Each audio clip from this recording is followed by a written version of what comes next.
is the Toronto Argonauts. Last week, Toronto defeated the Grey Cup champion Edmonton Eskimos 30-22. Toronto quarterback Conrad Holloway connects with wide receiver Terry Greer for his second TD reception of the year and Toronto's third victory of the season. Toronto's in first place in the Eastern Division, 3 points ahead of the Hamilton Tiger Cats, who'll be looking to burst the Toronto bubble tonight.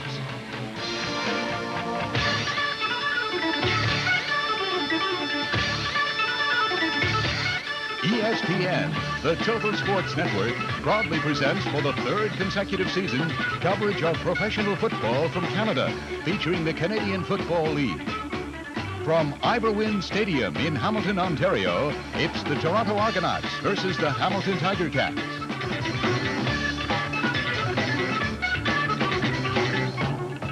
Brought to you by Natural Light, the beer with a taste for food. And by Timex, timekeeper to ESPN. Timex, we make technology beautiful.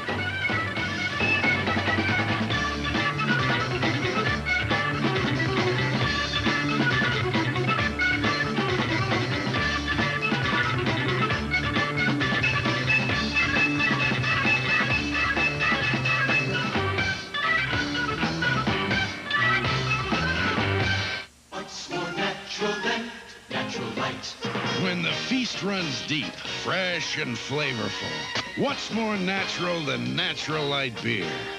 Ah, Natural Light from Anheuser-Busch, the beer with a taste for food. Just naturally right with all those good things from the sea you love to eat. So when you've really put something into a meal, what's more natural than Natural Light?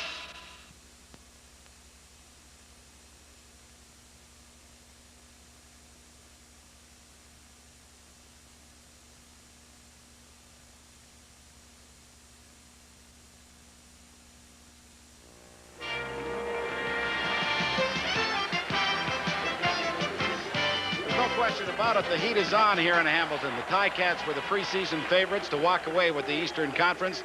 That has not been the case so far. As a matter of fact, they find themselves 3 points behind the Toronto Argonauts heading into tonight's ball game. And the question has to be, what's wrong with the Ticats? Who better to answer that than their top quarterback, Tom Clements? Tommy, what's the problem? Well, the problem is offensively. Our defense has been playing very good football, and our offense has been moving the ball. It's frustrating that we're the top yardage gainer in the league, and we've lost 3 games, and we haven't been able to get the ball in the end zone. I think the main problem is we've just been making too many mistakes, too many turnovers. That includes interceptions, fumbles, and we're getting critical penalties at the wrong time and just breaking assignments at the wrong time. And if you continually do these things, you're not going to get the sustained drives that you need and get the ball in the end zone, and that's been the problem. Well, that's what happened recently. What's going to happen tonight? How do you plan to attack the Argos? Well, the Argonauts have been playing very well defensively. They employ 6 defensive backs most of the time, especially the last 2 games.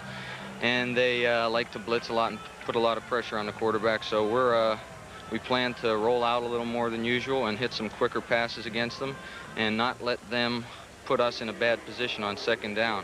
We think it's very important to get positive yardage on first down so that we have a second and short situation where we can run the ball or throw the ball. And against 6 defensive backs, if we get in that situation, the run should be fairly effective. Tommy, good luck to you. And right now, let's go over to Leif Pettersson. Well, the Toronto Argonauts have won 3 games in a row, and although the offense has come up with a big play, the story to their success has been tough defense, and nobody's played better than number 31, Zach Henderson, who anchors that defensive secondary. And Zach, I wonder how you're going to defense that potent Hamilton Tiger Cat offense this evening. Well, I think the important thing is, and probably the key to the game is how we contain Tom Clements, and we're not going to be able to let him scramble around in the backfield and complete those patterns on the broken plays. And also, we're going to have to get some pressure on him because, you know, if we don't get pressure on Tom, he just sit back there and, you know, he's an excellent quarterback and he'll complete a lot of passes against us. Zach, quickly, why are the 1982 Argos so much better? Well, I think we have a young ball club, and I guess the most important thing is our desire to win. We want to compete and want to be competitive, and we want to win a lot of games. Zach, good luck tonight. Thanks, Lee. There is no question this is the most exciting ball game we've had between the Argos and the Hamilton Ticats in a long, long time. But here it is, Friday the 13th. On top of that, we have a situation, of course, whereby the Hamilton Tiger Cats in games against the Argos at their home park, Ivor Wynne Stadium, have allowed the Argos to win only twice in the last 12 years. Maybe that's why the odds makers have decided that Hamilton should be 4-point favorites. Personally, I'm very surprised. Here are the Cats coming into this game, and they have been having trouble. They got upset by Montreal. Here's Toronto coming in after the biggest win that they've had in many a year over the Edmonton Eskimos, and the Argonauts in first place, 3 points ahead. Despite that, the Argos are underdogs by 4, and the reason is Ivor Wynne Stadium. But I'll tell you, as Conrad Holloway, the quarterback of the Argos, told me, he said, you know, Bill, he said, the difference this year with the Argos is you tell the young kids about the problems they'll have at Ivor Wynne Stadium, and you know what they say? Ivor Wynne Stadium, where's that? They don't know about the Argo past, all of the problems over the years. And now we're going to our national anthem.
The Toronto Argonauts and the Hamilton Ticats are all set. We'll have the opening kickoff in just a moment.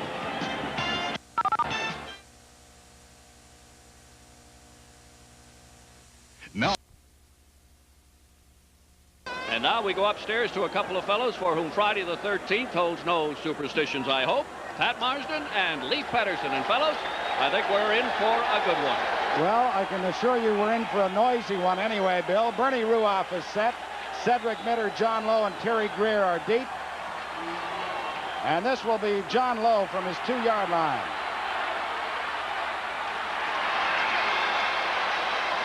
Lowe gets out over the 20 to about the 22. Good containment there by that Hamilton special team, and the Argos will be starting inside their 25-yard line as Grover Covington, the big defensive end, number 66, was first down to make the stop.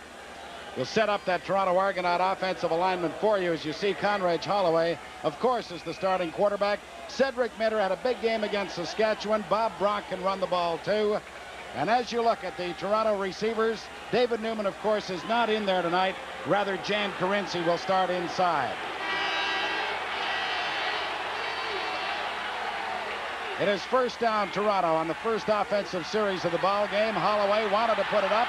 Everybody was covered, so he takes off himself, and he gets very close to the first down. Carm Cartieri was there to pin him, but Conrad will have close to a 10-yard gain. Well, pretty good defense by the Ticats. They were in a man-to-man coverage as we see Toronto's offensive line anchored by number 69, Dan Ferroni. But Carm Cartieri had to cover Cedric Mitter out of the backfield, and this left Holloway open to scramble, and he broke that containment. Now the defensive ends of Hamilton have to keep Holloway inside if they're going to be successful on defense tonight.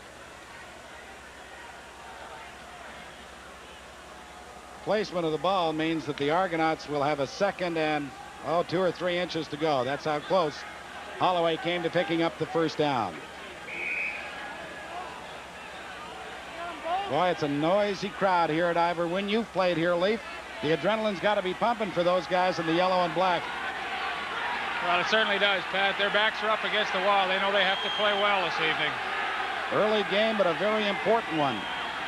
This is Mitter. Mitter has the first down. He's out over the 35 to about the 36-yard line. So Toronto on their first offensive series moved the yardsticks as Gerald Best, number 14, was there to make the tackle for the Ticats. All right, let's look at that Hamilton defensive line, and they played well. Well, they really have, Pat. They're second in the league in total defense, and they've shifted this evening to a 3-man line with Jim Muller playing on the nose, James Ramey and Grover Covington at the ends. And you see newcomer number 75, Jeff Blanchard, is actually listed as a linebacker. It is first down. Argos, the ball at their 36-yard line. Holloway throws. Minter makes the catch, gets the first down, and he's across the 50 to about the 52-yard line. Vernon Paul, the cornerback, number 27 on that side, was there to make the tackle along with Joe Kuklo, number 21, but not before Minter had picked up 16 yards. Part of that run-and-shoot offense, Conridge Holloway dumping the ball off to Cedric Minter, and the newcomer, number 75, Jeff Blanchard. Jeff Blanchard, that's right, has him in man-to-man coverage, and I'll tell you, that's a lot of pressure on the young rookie to cover Cedric Minter one-on-one.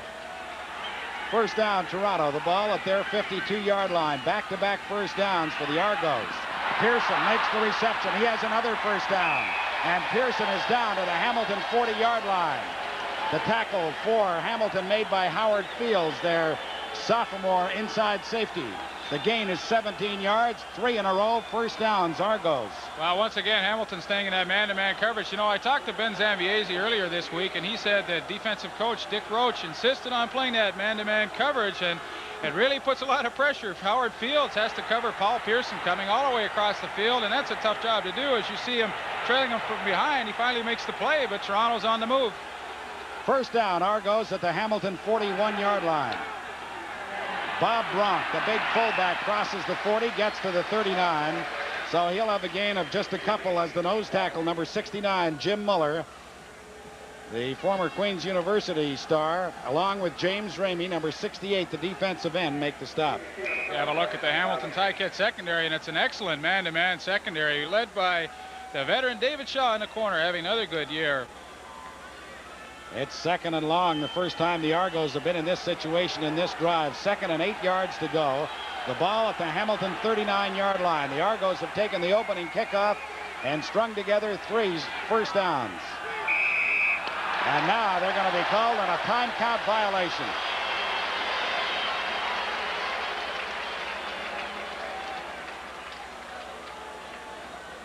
Here's the call from referee Lauren Woods.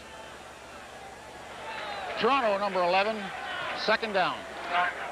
Well, I think really that Lauren Woods meant number 7 because that's the quarterback, Conridge Holloway. Number 11 is Mike Williams, who is the backup to Holloway at that quarterbacking position.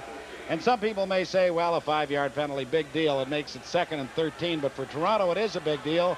Many of their passes, their routes only go 7 or 8 yards.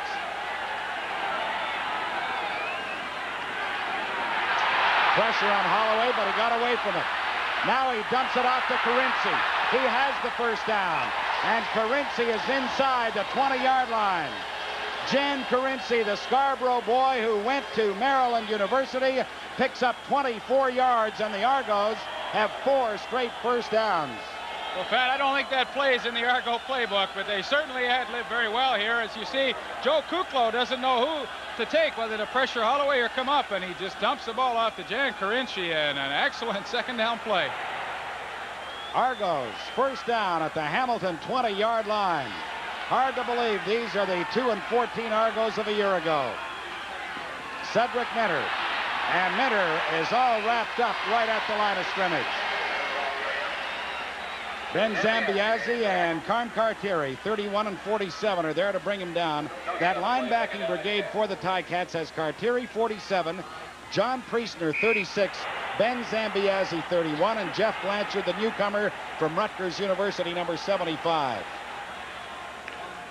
And like so many teams in the CFL, Ticats employing their 3-man front.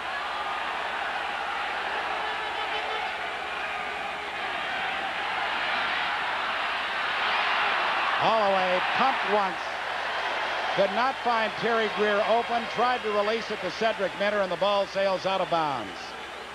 Well, credit that incompletion to Leroy Paul on the corner. He did an outstanding job covering Terry Greer on the post pattern. That forced Conridge Holloway to try and dump the ball off, but the incompletion now brings on the Big Z. Zenon Andrusishin. We get a chance to see Terry Greer here, and Leroy Paul does an excellent job on the coverage, man-to-man coverage. Despite the fact that the drive stalled, Bob Obilovich has to be delighted. Mouse Davis, the offensive coordinator, too, as Andrusishin's field goal is wide. David Shaw allows it to bounce through the end zone as Holloway now roughs it up a little bit out on the field. Well, you don't see quarterbacks do that too often. Joe Kuklo and Conrad Holloway roughing it up a little bit. But the Argo drive picks up only 1 point as Zenon Andrusishin was wide, and so it is Toronto 1, Hamilton nothing, and we'll be back in just a moment.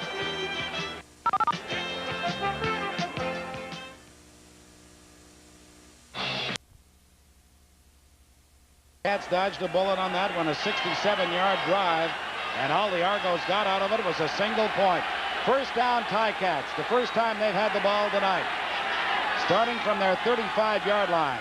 Clements is going to put it up. Does. It is complete to Ron Johnson. And Johnson is upended by Don Rose, but a big play to the wide receiver from Long Beach State, number 73. Ron Johnson, good for 24 yards. Wow, excellent play-action pass by Tom Clements. Both wide receivers, Keith Baker and Ron Johnson, running a crossing pattern, and he finds the soft spot in the zone and makes the catch, and the Ticats looking very impressive on their opening drive. Ball is at the Toronto 51-yard line. The toss is to Obi Graves, his first carry back as a member of the Ticats.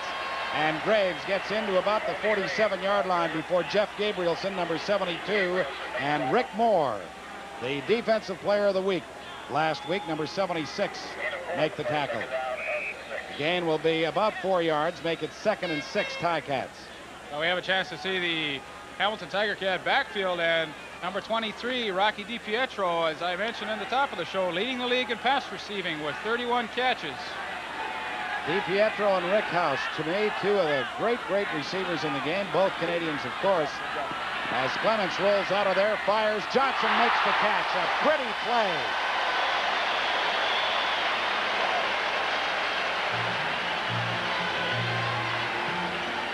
Poetry in motion for Ron Johnson, who just went high in the air and with his soft hands makes the catch. Well, was that ever a great play? The Hamilton Ticats flooding 3 receivers to one side, and Ron Johnson just goes way in the air, takes the hit, but makes the catch. You know, he's had 4 touchdowns already this year, the rookie. He picked up 15 yards on that play. The Ticats have a first down at the Toronto 32-yard line.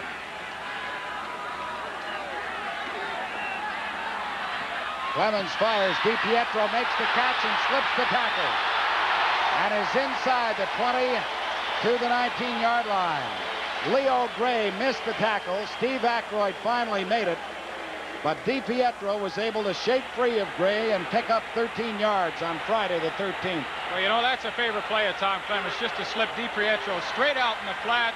And he knows if Rocky catches the ball, at least he's going to pick up 6 or 7 yards. In this case, he picked up a first down, but it's an excellent first down play because in most cases it leaves you with second and short yardage. As I mentioned, in this case, Rocky, with great second effort, picks up the first down. That's 3 in a row first downs for the Ticats. Argos had 4 before their drive stalled. Appears that Mark Braganola a little shaken up on the play. Ray Jones and his training assistant Jeff Howe to have a look. Mark, of course, started with the Toronto Argonauts, then to Winnipeg, then here. You know, Tommy Clements told me this week that it was so important for a team that's struggling to get off to a good start in a ball game of this importance, and they've certainly done that. Pat, they've come out and they've marched it right down the field, looked extremely impressive. Well, as we see Mark getting up to his feet, that's a good sign because he does have a floating bone chip in his knee, but fortunately that apparently is not the injury. It's Toronto 1, Hamilton nothing. We'll be back in just a moment.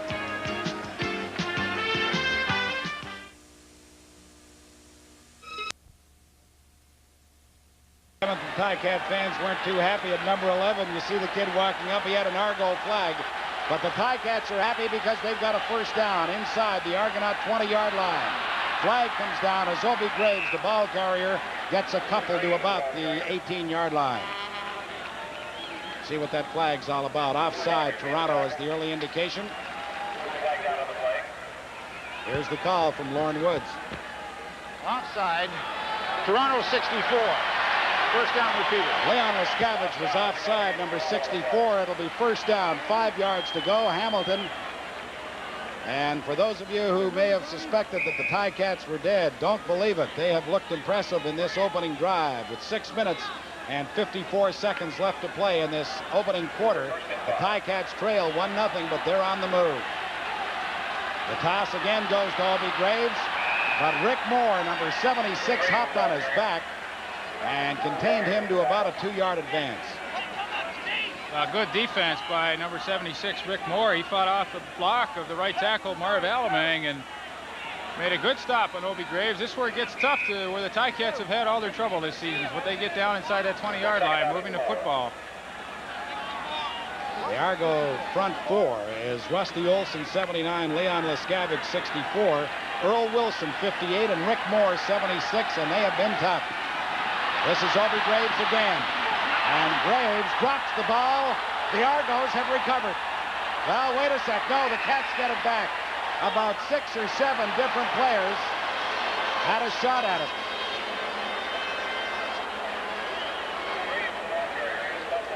Well, it's certainly a break for the Ticats. I can't believe Toronto didn't pick up that fumble. It looked like 3 Argonauts had a good chance at recovering it. As we'll see, Obie Graves, Tommy trying to cross up that Toronto defense, running the football on 2nd and 4 down there. But watch as about 3 or 4 Argonauts definitely have a good shot at recovering that ball. But luckily, Rocky DiPietro finally comes up with it. All right, now the Cats have had problems with their field goal unit because Dave Graffey, who's a running back, comes in to center the ball. He gets it back, and Ruoff's field goal is good. And so the Ticats, with 5 minutes and 43 seconds left to play in the opening quarter, go out in front, 3-1. 2 impressive drives for the Argos and for the Cats, but the Cats got more out of theirs. Well, it really was. And we get a chance to see the fumble again from the end zone camera. Really a pretty good hit by Steve Aykroyd. Knocks the ball out with his helmet. But look, it's just a free-for-all here going for the football, and the Ticats did recover.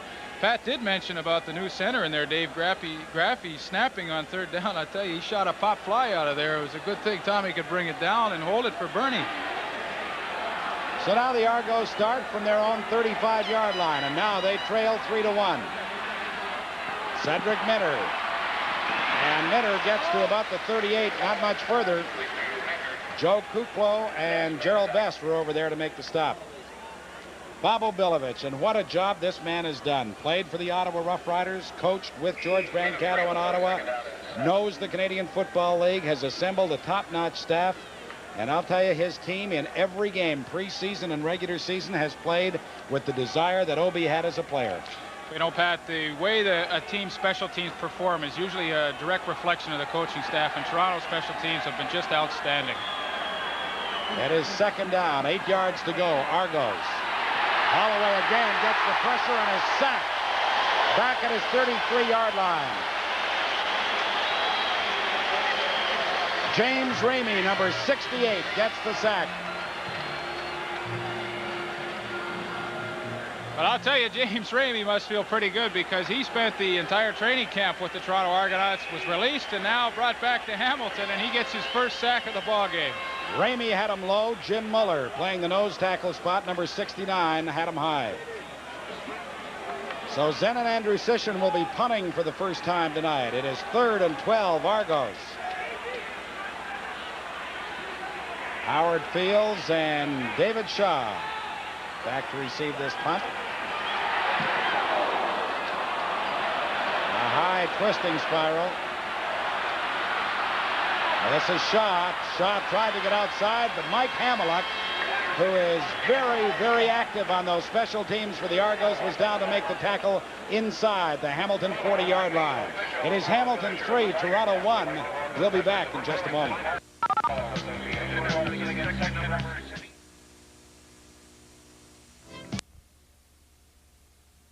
Argonauts, 1992 maybe, that young fellow. That's what he's dreaming right now.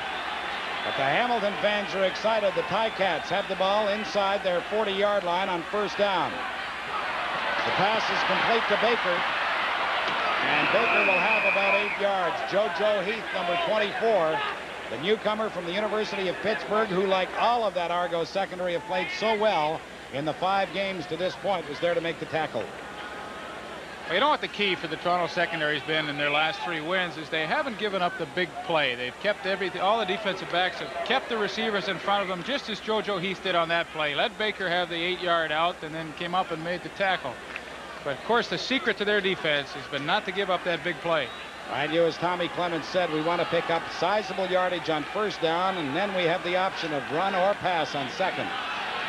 He throws, and is complete. There to make the catch for the Ticats is Obie Graves, number 25. Zach Henderson, the league-leading tackler on the Argonauts with 25.5 tackles, is there to bring him down. Well, Obie Graves out of the backfield. He's playing because Kyle Stevens hurt his knee last week and picks up his first catch this evening. Obie, of course, started here in Hamilton, then went to the Winnipeg Blue Bombers. This is his first game back, as the Ticats now have the ball inside the Toronto 50, first down. Good block by Graves. The pass intended for Baker was broken up by Don Rose. But Obie, I'll tell you, laid a heck of a block to allow Clements to get that ball away. Obie laid a heck of a block, and he's feeling it. He's still down, but this man right here, Don Rose, could have easily had an interception. Just an excellent defensive play as he steps in front of Keith Baker. You know, on the previous series, they ran that same play and threw DiPietro out in the flat. This time they tried to get Baker, and Don Rose was ready for it. Maybe that's why he was the CFL Player of the Week last week. Probably the reason. 2nd and 10, Hamilton. The ball at the Argo 49-yard line. The Cats lead it 3-1 late in the first quarter.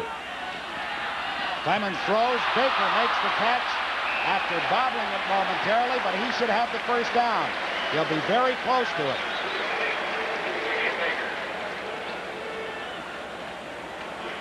Well, the Hamilton Ticats pick up the blitz. As you see, Mark Braganola picking up Zach Henderson coming on a safety blitz, but Keith Baker juggled his ball a little bit. He maybe was thinking Don Rose was on his back again, but he picks up the first down. Rose and Aykroyd were there to make the stop, but it is another Hamilton first down with 1 minute and 50 seconds left to play in the opening quarter. A packed house at Ivor Wynne, and boy, are they vocal tonight. They're up for this one. So are the Ticats, obviously. They have 2 wins, 3 losses so far this season. Obie Graves, the ball carrier, and he hits off tackle to about the 34-yard line. I don't know if this has anything to do with it, Pat, the exuberance of the fans that you were talking about, but for fans across the country, we should tell you that for the first time at Ivor Wynne Stadium, they are now selling beer. It has started in Ontario at 3 different locations for sporting events, Lansdowne Park in Ottawa, the CNE Exhibition Stadium, Toronto, and here. And the fans tell me their big complaint now is the lineups are so long they can't get near the place. The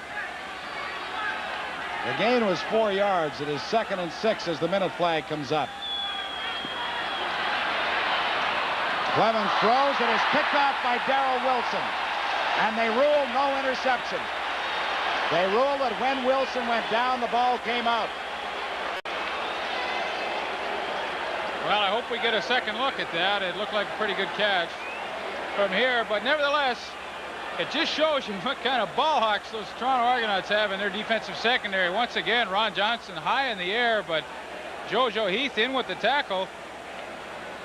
Now Rocky, that's true, definitely a good call by the officials. When DiPietro tackled Darrell Wilson, the ball did come loose. So the Ticats will try their second field goal of the ball game. Quarterback Tom Clements will spot it at the 41.5-yard line. Ruoff is good again.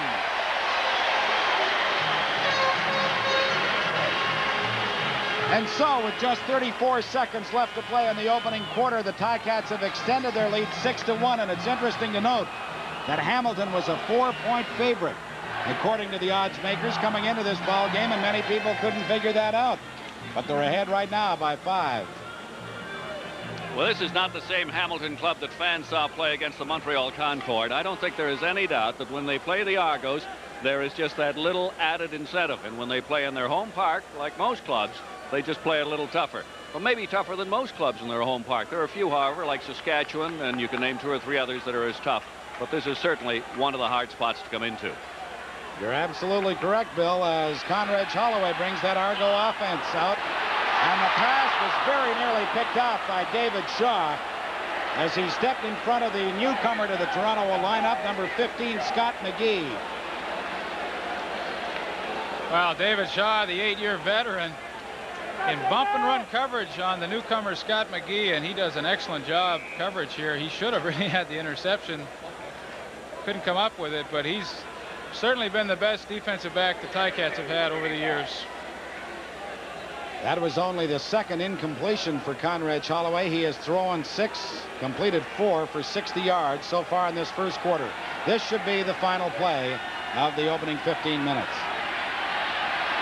Holloway throws it in the middle to his fullback, Bob Blount. But what an open field tackle by Howard Fields.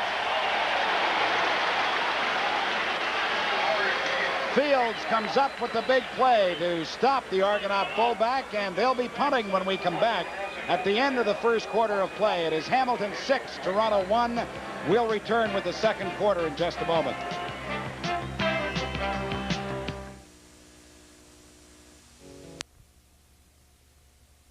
Ticat fan in Hamilton right now. They lead it 6-1, and the Argos are forced to punt as we open the second quarter of play. But now Zenon Andrusicyan will have the wind at his back as David Shaw, 37, and Howard Fields, 16, await deep. And this is a beauty. Shaw takes it at his 17-yard line. And then is forced out as he gets to about the 24. So the Ticats will be starting with their worst field position of the ball game. But the Ticats have moved the ball effectively. Well, they certainly have, Pat. You know, as we said, that was what Tom Clements felt was the key to the game tonight, getting off to a good start. And although they haven't put it in the end zone for the touchdown yet, they certainly have moved the ball well and picked up 6 points. The fleet-footed Johnson, number 73, is flanked to the bottom of your screen. As they give to Mark Bragignola back in the game, and Bragignola reaches for the 30-yard line before Jeff Gabrielson, number 72, and Leon Lescavage, 64, make the stop. Well, Toronto once again this week going with a 4-man defensive line, and very difficult for the Hamilton Ticats to run the football against this, and especially with John Pointer and Jeff Gabrielson in behind at the linebacking spots. They're 2 excellent linebackers. The gain was 5. It is 2nd and 5. Ticats at their 29-yard line. Clemens' pass is complete to Baker. Now, what position on the field will they give him? They give him the 35-yard line, and that'll be enough for the first down.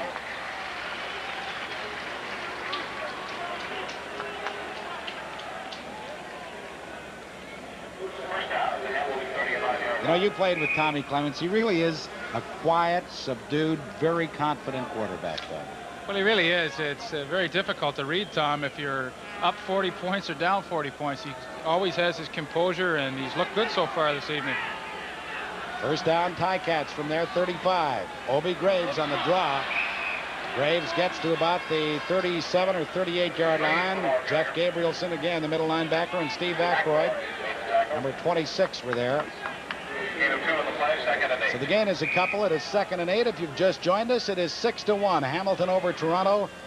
We are just underway here in the second quarter of play. The Argos took the opening kickoff and marched all the way downfield, but Andrusicyan was wide on his field goal try.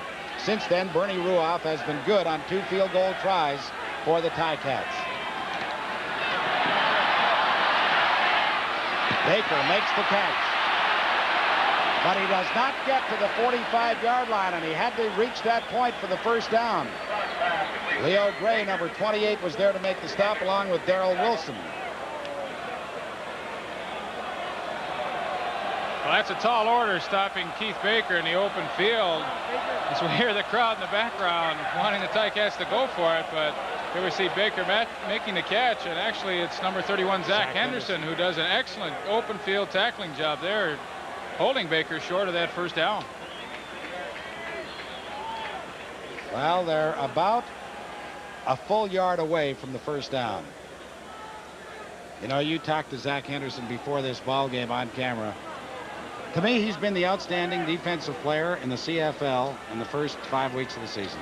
Well, he certainly has. Every game I've seen him play, he's hit every receiver in sight. And I know I talked to Joey Walters after the Saskatchewan game, and Joey said he's never been hit that hard in his whole career than when he was hit by Zach Anderson 3 or 4 times. All right, 3rd and a yard. Hamilton. Ball at their 44-yard line. All right, they gave it to Mark Bragignola. Let's see where he got. If he got to the 45, he's got the first down, and that's the signal from referee Lauren Woods.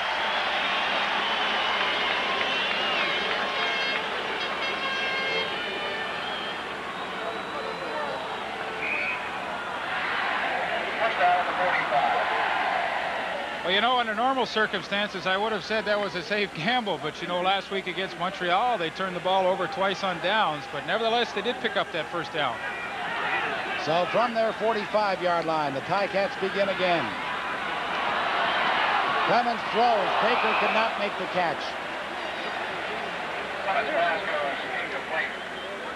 The ball was there. Well, it was there, and Tommy sure took a good shot from number 64, Leon Leskevich, as we see on the replay here. You just wonder. I know that Clements' line hasn't given him that much protection this year, but you wonder how long he can take this kind of punishment. There's the penalty call. So the Argos accept the penalty. Make it 1st and 20. Ticats back at their 35-yard line.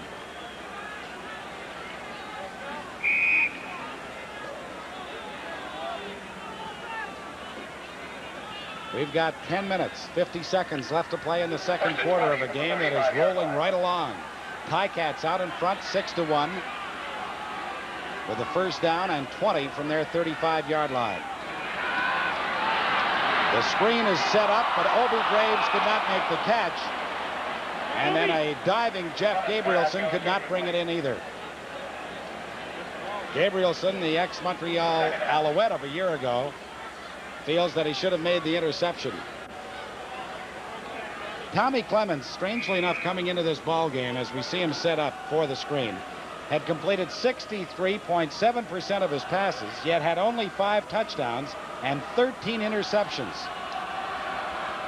Well, experts say that your interceptions and touchdown ratio should be even, and in this case, certainly Tommy's interceptions are far too high. This is Obi Graves. And the Ticats play it conservatively, hoping to catch the Argos napping. They do not. Graves gains just 5 yards, so on 3rd and 15, Bernie Ruoff will be in for his first punt of the ball game. Well, you have to give credit to that Argonaut defense. As we talked about at the beginning of the show, they have just played 3 Super Bowl games in a row, and they're playing very well this evening as well. They haven't given up the big play, and that's what their defense is predicated on. JoJo Heath, number 24, Jan Carinci, number 27, back to receive this punt from Bernie Ruoff. He's punting into the wind and gets a good one away. This will be Carinci from his 17-yard line. A flag comes down as Carinci crosses the 25 to about the 27. And normally that means an infraction on the return team, probably blocking below the waist. We'll find out when we come back.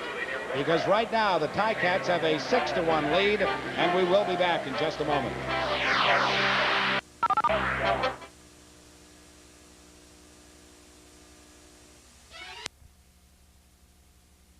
Bernie Ruoff, plus the penalty for blocking below the waist, and the Argos are hemmed in at their 12-yard line.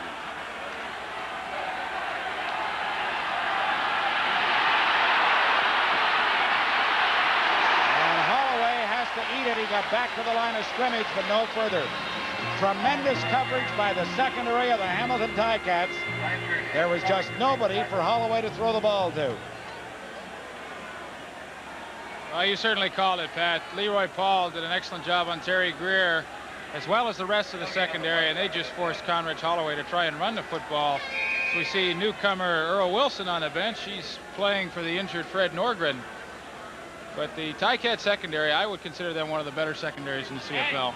Wilson had a good game against the Eskimos last week, as all of the Argos did, obviously, because they won the ball game. It is 2nd and 10 Argos from their 12.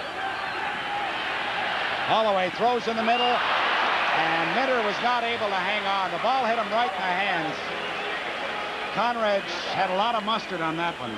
He really drilled it in there, and Minter was not able to squeeze it. Well, he certainly did, and had Minter been able to hang on to that ball, he was gone, because there was man-to-man coverage, and there was nobody after Jeff Blanchard, as we see here. Minter just can't squeeze it, but there was nobody behind him, and he had clear sailing.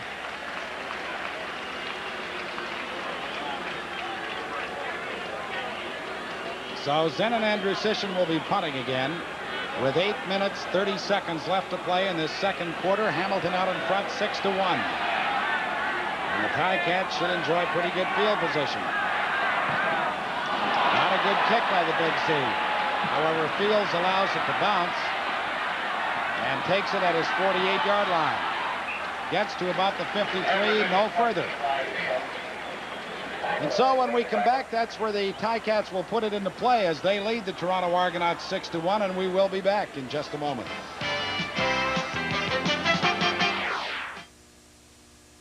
I'm Johnny Bench.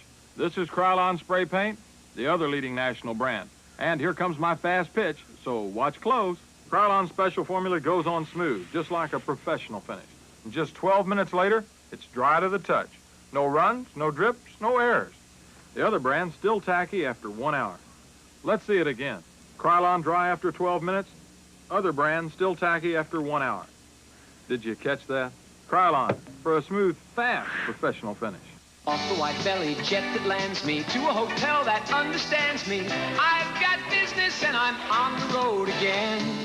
Feeling the pressure mounting on me, counting the people counting on me. Competition like I can't remember when. And you can reach me at the Hilton. Just call me at the Hilton, and we'll get down to your business right away. When American business hits the road, American business stops at Hilton, America's business address. I've got Martin Cox with me. First of all, Martin, congratulations. Just had your first child. Yes, sir. We just had a little girl about a week and a half ago. We named her Naomi, and she's doing just fine. Great. Now, I'd like to ask you, you were injured in the last game, and it was just the last day or two before they decided you wouldn't play. But is Hamilton showing you anything different tonight? Well, I think that Hamilton's really fired up, and they're at home, and they're always tough at home. And I think it's just a matter of us trying to get our act together. Thanks, Martin. Okay. The Ticats begin from their 54-yard line. Swing pass goes out to Mark Bragagnola. And Bragagnola has a first down as he crosses into Toronto territory at the 43-yard line. Don Rose made the tackle. Well, you talk about helping your running mate out as Bragagnola took that swing pass. Obie Graves threw him an excellent block on Leo Gray to spring him for that extra yardage and the first down. So you see at the bottom of your screen here, watch Obie Graves on Leo Gray. Good block. First down, Ticats. The ball at the Toronto 43-yard line. The draw to Obie Graves. And Graves is inside the 40 to about the 38. He'll have close to 5 yards. Clemens trying to mix it up. A little run, a little pass. Bud Riley. Let's not kid anybody. He's in a tough position right now. The owner, Harold Ballard, who's never reluctant to say a whole lot of things, came out this week and said he wasn't satisfied with the job that the coaching staff was doing. This is a big game for Bud. They are supposed to be walk-away leaders of the Eastern Conference. If they lose this game, they are 5 points behind Toronto. If they win, they're just a point back. Over the middle, the pass intended for Stapler. No call. Fans thought that Darrell Wilson was all over his back, but the flag does not come down, and so we'll see Bernie Ruoff again. Well, once again, the Toronto Argonauts secondary comes up with a big play. Zach Henderson on the blitz, man-to-man coverage, and number 13, Darrell Wilson, does a good job as the ball really was maybe thrown a little high for Stapler to bring in. Ruoff's field goal try will come from the 46-yard line. He's been good on 2 of 2 so far tonight. This one is wide. Zach Henderson, 10 yards deep in the end zone, goes down on one knee, and the Ticats get another point and up their margin to 7-1. Now, what do you think Bernie Ruoff does for an outside occupation from football? I'll guarantee it's something different. What is it? Bernie has a kennel just outside of Hamilton, and he raises and breeds Russian wolfhounds, if you can believe that. Well, Bernie marches to his own drummer. There's no question about that. Well, I think, well, I shouldn't say all kickers, but some of the kickers in the league are a little different, as we see. There's Hilarious Harold. And Joe Zuger alongside.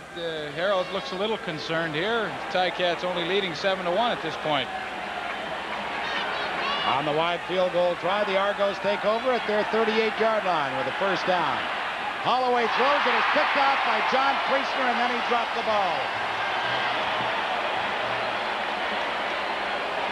Priestner had it in his hands and couldn't squeeze it. That's about 3 or 4 interceptions tonight that had been dropped. Well, it really was, and one of the few times that you'll see the Hamilton Tiger Cats in zone coverage.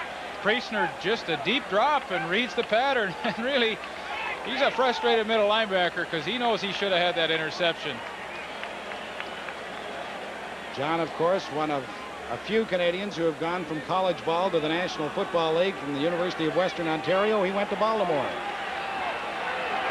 Now he's back with the Ticats as Holloway on 2nd and 10 throws. He's got Minter wide open.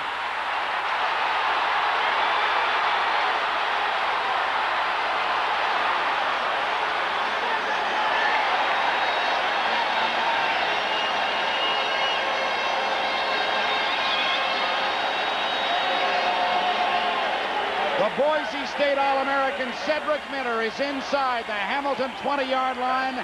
Finally tackled by Ben Zambiazzi, but he gains 53 yards. Well, a mix-up in the Hamilton Ticat secondary is looks like Carm Carteri should have had Cedric Minter in there, but that's the beauty of that run-and-shoot offense. You isolate all your receivers across the field one-on-one, and this time Minter was the winner as he's deep downfield, and the Argos are on the move. And the Argos with a big following here, about 5,000 to 10,000 fans cheering on the double blue. They trailed 7-1. The draw to Bronk was read perfectly by Jim Muller. He was in first. Then Priestner and everybody else was there to follow.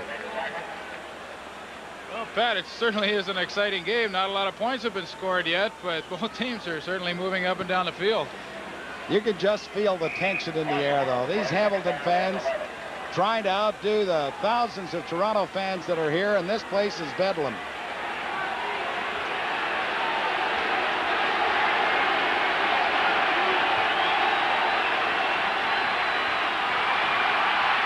Holloway over the middle for Minter again. No good. Alex Ponton brought out a very important point, though. Minter has dropped a couple of passes, but he's looking back into the sun at this time of the night. The sun setting in the west is right in Minter's eyes. Let me tell you, Pat, you're absolutely right. That sun is very low, and that is when it's really the worst. About 5 more minutes and it'll be gone. And by the way, we have got just an ideal night for this game and practically no wind. The flags are barely moving. It has been just a great, great night for this game. The field goal try by Zenon Andrusishin will come from the 27-yard line.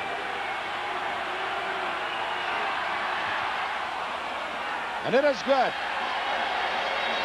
And so, with 3 minutes and 31 seconds left to play in the first half, the score is Hamilton 7, Toronto 4. We'll be back in just a moment.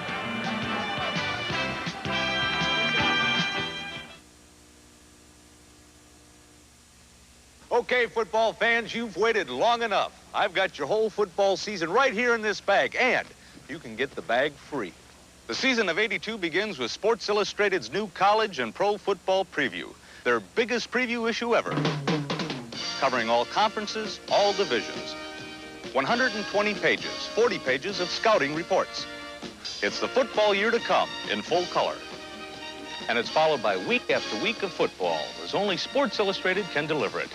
Call toll-free 1-800-621-4300 for 25 issues, including the football preview for just $19.75. That's only 79 cents an issue, nearly half off the cover price. Call now, and you'll also get the sports bag free with your paid subscription. Hey, this is the biggest football offer Sports Illustrated's ever made. So call now and get it all. 1-800-621-4300. Tell them Rocky sent you. Well, once again, we get a chance to see that great reception by Cedric Minter. as he outruns the Hamilton secondary and all over the field, but the Toronto Argonauts could only come out of that with 3 points. So now the Ticats. The pass is complete to Baker. And Baker has a first down and more as he shows you the determination that the Ticats have displayed all game. Finally brought down by Leo Gray, just a little hitch pass. Tommy took one step back, fired it to his wide receiver, and Baker did most of it on his own. Well, from ground level, just a quick screen to the wide receiver, Keith Baker, and he gets Marv Alamang out in front and number 54, Ross Francis, and I'll tell you, he's an exciting player to watch. Baker, he makes things happen, and he, at any time when he gets his hands on that football, he can go all the way. Well, the gain was 18 yards, and when we come back, the Ticats will have a first down, leading it 7-4, and we'll be back in just a moment.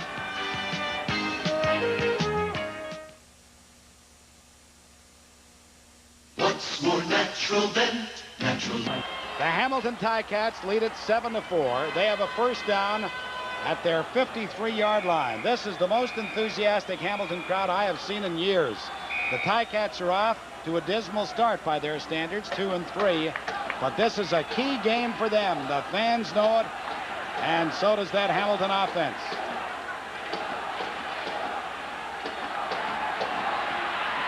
Clemens swings it out to Mark Bragignola, and Bragignola will be close to a first down. He'll probably gain about 9 yards. A lot of folks in on the tackle: John Pointer, Jeff Gabrielson, Steve Aykroyd. And now we're under 3 minutes, 2 minutes, 45 seconds left to play in this second quarter. Boy, it has moved right along. If it keeps going at this pace, we'll have the longest post-game show in the history of television. We'll interview ushers, the guy who's operating the crane, everybody. All we'll need is Harold Ballard. Second down, a yard to go. Hamilton, the ball at the Toronto 48-yard line. Argos appeared to be offside, but I don't see any flags.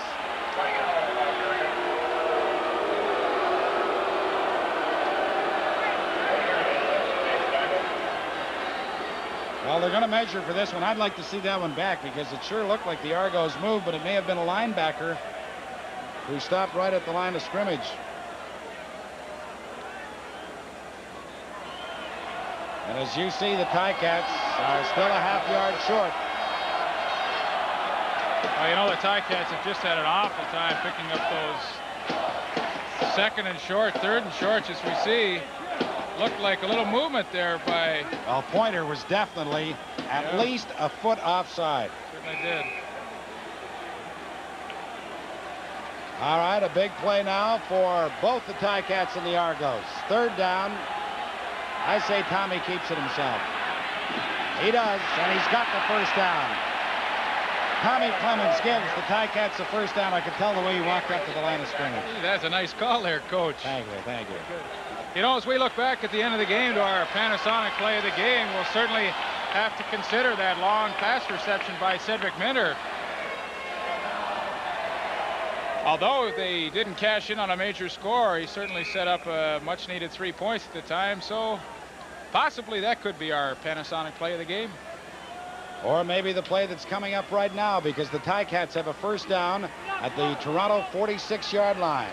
1:55 left to play in the first half.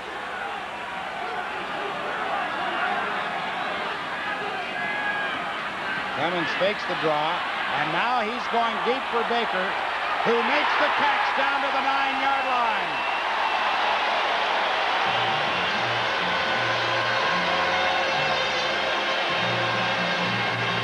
What a throw, what a catch. Well, as I said before, Keith Baker is the big play man of the Hamilton Ticat offense, and Tommy Clemens had been throwing those short out patterns. This time it was an out and up, and Baker just does an excellent job adjusting to the football, taking it all the way down to the 9-yard line. 6 catches for Keith Baker tonight, 86 yards. First and touchdown to go, Ticats at the Toronto 9-yard line. The draw to Obie Graves, and the Argos react well to it. He gets maybe a couple of yards, but he was wrapped up early by Jeff Gabrielson, number 72, the linebacker. Well, Gabrielson from Ripon College, acquired from Montreal, and what a job he's done since coming to Toronto. I'm a little surprised at Tommy running the ball at this situation. He's been successful so far this evening throwing it, and really it seems like you're wasting a play almost down here running it. Ball at the 7-yard line. Clemens fires it out to Graves. Touchdown!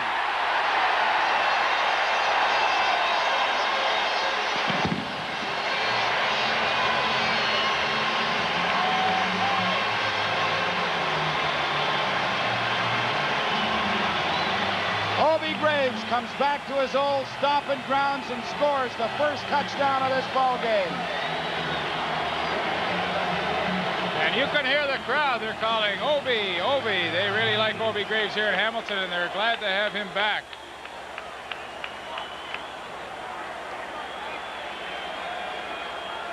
"75 yards, that touchdown march. As Bernie Ruoff will try to make it a 14-4 ball game, and he does.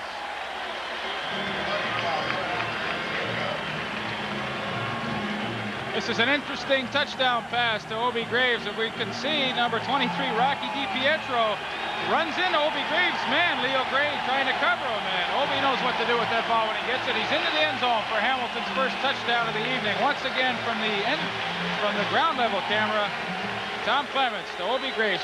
We see Rocky DiPietro running into Leo Gray, and this enabled Graves to get in for the score. Well, I tell you, the crowd noise is just deafening, though. This Ivor Wynne Stadium is just alive with enthusiasm by this packed house here tonight. And you know, Pat, that's worth points to the home team. I can remember playing in the Eastern Final here 2 years ago as a player, and we had a full house, and it was just a tremendous advantage for us. They were just cheering like they are tonight, and it certainly gives the team a lift. Talking to defensive coordinator Dale Lindsay prior to the start of this game, he said, "I just hope," he is with the Toronto Argonauts, he said, "I hope we can reach the level of intensity we had against Edmonton, but I don't know if we can." John Lowe, number 23, starts from his 5-yard line. And Lowe gets over the 20 to about the 22. And so with 50 seconds left to play, we'll see if the Argos play it conservatively, or do they try to get on the board before halftime. Well, you know, when we consider our Carling O'Keefe offensive and defensive game stars, we certainly have to look to Keith Baker. Already in the first half, he has 6 receptions, and his last long reception was a direct lead into Obie Graves' touchdown. Clemens has been good on 13 of 17 passes tonight as Conrad Holloway puts it up. He's looking for Paul Pearson. Shaw makes the interception out of bounds. Excuse me, it was Leroy Paul, 27, not 37. Good coverage by Leroy Paul. He had a back injury and missed a lot of games late in the year last season, but he's back, as you see, from Texas Southern, and he's having an excellent season so far. Excellent cornerback, great speed and good hands. You know, if he could have held on to the ball in the early part of last season, he would have led the league in interceptions easily. Well, the Ticat defense has played well all season long. The offense has been their problem, but right now they've got it on track. Holloway in a lot of trouble again, and he goes down back to the 21-yard line. And credit the sack to Grover Covington, number 66. He had 5 sacks coming into this ball game, the leader on that Hamilton defensive unit, and he gets another. Well, Grover Covington came to the Ticats last year from the Montreal Alouettes, and he does a good job running down Conrad Holloway from behind, and the Ticats still have a chance to put some more points on the board here. 33 seconds and the clock is moving, left to play. And now we've got a timeout call. Let's see if the Ticats are calling a timeout. They are. Well, good move on their part. Well, it was a good move, but Pat, when the referee signaled play in, there was 38 seconds left on the clock, and really they've wasted 6 precious seconds. And that is certainly time enough for one play at least. I don't know if it's their fault necessarily, though, Leaf, for the simple reason they were yelling on the bench here, time, and several of the players in the field were giving the time signal. But obviously the right man wasn't giving the signal to the referee, and that is the reason that they wasted the 6 or 7 seconds you're talking about. That's absolutely correct, Bill. Only the acting captain on the field at that particular time can signal and give the referee the time and count, as we see Bud Riley on the sidelines. But any other player who signals timeout, the referee absolutely will ignore it. You know, Bud Riley is another low-key guy. I'm sure that's why he and Clemens have such a good rapport. But I think Bud has done a good job. I mean, he did an excellent job in Winnipeg. He got the axe, but boy, I'll tell you, his club, no, but I mean, you know, coaches never control their own destiny. And one of the finest football games I ever saw in this league, the Winnipeg Blue Bombers and the BC Lions in a playoff game in BC that was in the rain. It was shortly after that that Bud was fired, but I thought it was a bad rap. Anyway, on 3rd and 12, Andrew Sisson stands at his 5-yard line to punt. This is Shaw from his 48-yard line, dropped immediately, but a flag comes down. No yards will be the call against Don Rose, who was very quickly downfield. So the Ticats will have 24 seconds plus the ball inside Toronto territory. No yards. Toronto, number 6. Well, you heard referee Lauren Woods with the no yards penalty against Don Rose. The Ticats have first down at the Toronto 48-yard line. You know, it's a pretty costly penalty with only 24 seconds to go, because now Hamilton really has a legitimate shot of getting at least a field goal. Ticats 14, Toronto 4. 24 seconds left to play in the first half. The draw to Mark Ragignola. And he gets about 4 yards to the 44-yard line. Leon Lescavage and Earl Wilson, numbers 64 and 58 respectively. The Ticats will not huddle. Gain was actually closer to 5 yards, make it 2nd and 5. Clemens throws the out. The catch is made by Keith Baker, but he may have stepped out a yard short. Let's see now. The ball is spotted at about the 38-yard line. He had to get to the 37. With 10 seconds left, the Ticats send out Bernie Ruoff in the field goal unit.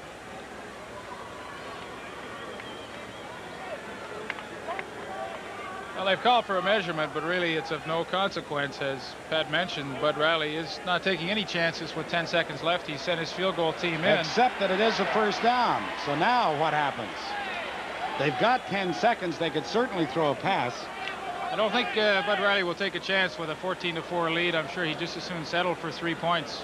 You're absolutely right. He's not even thinking about it. Arms folded. He's just looking out at this field goal attempt. Well, there should be time for one more play after this one. I'd have thrown the pass. Ruoff's field goal is good. So the Ticats get the 3 points, but 5 seconds remain on the clock.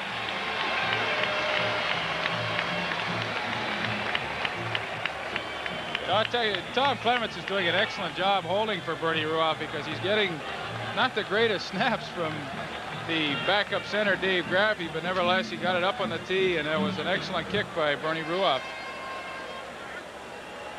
It is Hamilton 17, Toronto 4, with time for one more play. And now the Argos are going to ask the Ticats to kick off. And of course, it is Toronto's option. They could have taken the ball at the 35, but now they'll hope for a touchdown return. Ottawa had a punt return call back last night. There's a fellow, probably a graduate of Stelco U, Ticat fan. All of his life, you can see the intensity in his face.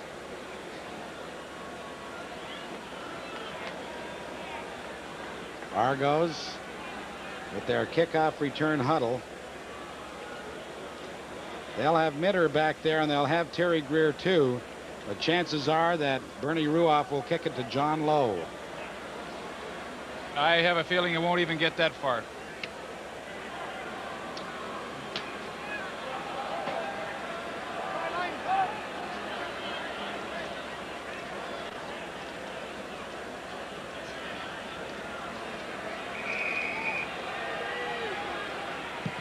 Well, you're right. Jeff Gabrielson, number 72, picks it up and gets to the 50-yard line with 1 second left on the clock. McIntyre made the tackle. So the Argos will put it into play at their 49-yard line. And what does Conridge do now? Throw it up for Terry Greer? I certainly would. I'd line up all my quickest receivers to one side of the field and throw it as far as I can, and one of three things could happen: a completion, a touchdown, or possibly an interference call. Or a pass interception and return for a touchdown the other way. I guess that was the fourth I wasn't thinking about.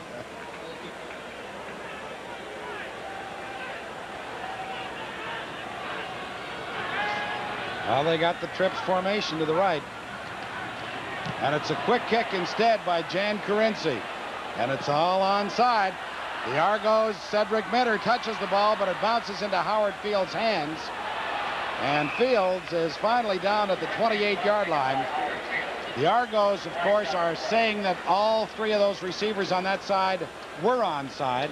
The official is saying that Carinci was behind them when he kicked the ball. They throw the no yards flag down. And when they get it sorted out, I suspect that we may have one more play left. Well, I agree with the official's interpretation there. As we see Dave Shaw, I think he's going to decline the penalty, but No yards. Toronto number 20 declined. So the Ticats decline the penalty, and the half comes to an end with Hamilton out in front, 17-4. And they head off the field to the cheers of this raucous crowd, and a very happy one, because of course the vast majority are Hamilton Ticat fans. But at least for another half, it continues to be the valley of death for the Argos, who have managed only 2 victories at Ivor Wynne Stadium in the last 12 years, believe it or not. So at the end of the second quarter, the score is Hamilton 17, Toronto 4. This is CTV's Friday Night Football. We'll continue with halftime in a moment. Hamilton Ticats out in front of the Toronto Argonauts, 17-4. But it's nice to have competitive football in the Eastern Conference once again. The Ticats 2-3 coming in. The Argos 3-1-1. And despite the fact we haven't had that many touchdowns, there have been some good plays lately. Well, there certainly have, Pat. In the first half, both teams have moved the ball well up and down the field. Not really a lot of scoring, but the Toronto Argonauts have been exciting. Cedric Minter's had an excellent first half, and as we'll see in our first highlight, he's going to come out of the backfield, and Conrad Holloway's been cool all evening as he steps out of the pocket here and finds Minter. Now, he was isolated one-on-one on Carm Carteri, and that's a job in itself. As you see Minter getting in behind. Now, he goes down 53 yards, but I think he ran about 110 on this play. But give the Ticat defense credit. They hustled and they got back and they finally stopped him. But this led to a field goal and certainly one of the better Toronto offensive plays of the first half. Well, the Argos took the ball from the opening kickoff, moved to 3 back-to-back first downs, and only ended up with a single point. And that seemed to give the Ticats the needed impetus they needed to get on the scoreboard. They took the lead at 3-1, and they've never looked back.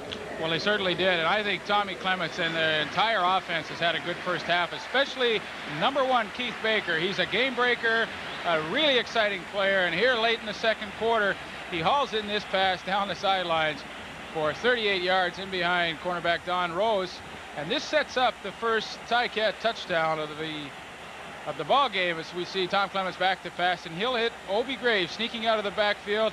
Looks like a bit of a screen from Rocky DiPietro. Nevertheless, Obi knows what to do with that ball, and he's into the end zone for the first Hamilton Ticat touchdown. All right, very briefly, what do the Argos have to do now to get back into this ball game? Well, I think quite simply do what they've been doing in the first half. They've been successful. They've moved the football. I think the only difference is Hamilton's taking advantage and score points. Toronto just has to score a few more field goals and touchdowns. It's funny, the Argos went to Terry Greer on a number of occasions against Edmonton. It seems like the Hamilton defensive unit has shut him down. Well, they really have, and all the credit must go to cornerbacks David Shaw and Leroy Paul. They've come up and played bump and run on Terry Greer, which is a tough job in itself, and they've done an excellent job. They've been all over him, and this has forced Holloway to throw the ball away a few times. One thing you have to say about the Toronto Argonauts in 1982, they are not a club that will fold up their tent and go home. They'll be back sometime in this ball game. And we're going to be back because this is CTV's Friday Night Football. We'll have the second half in just a moment.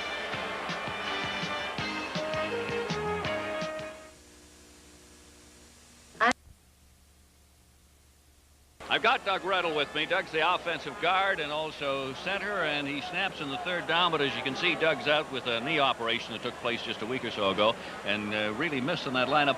Doug, what is it, though? You played for the Argos before you came to the Ticats. What is it that kills the Argos in this stadium every time?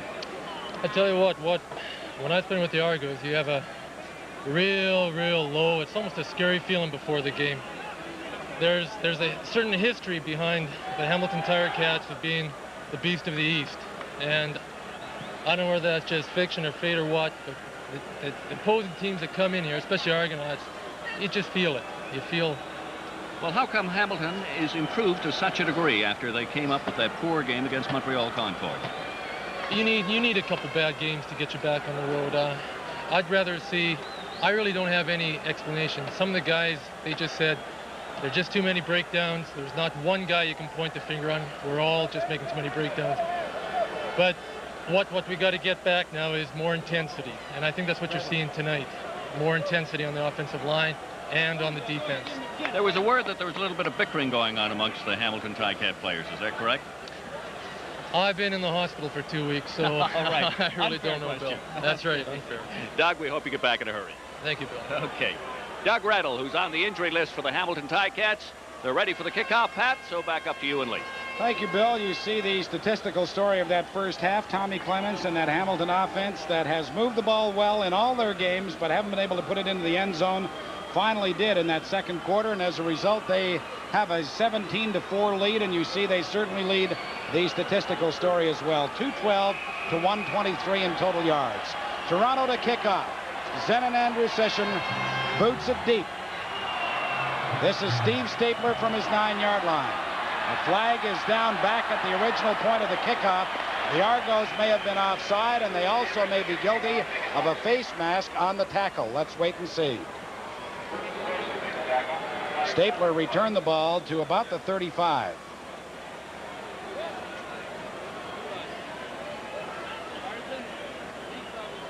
Referee Lauren Woods from Ottawa huddling with his staff, now talking it over with Zach Henderson.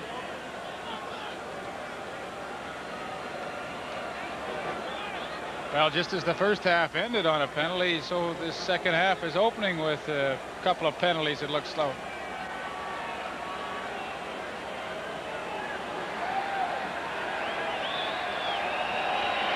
Holding.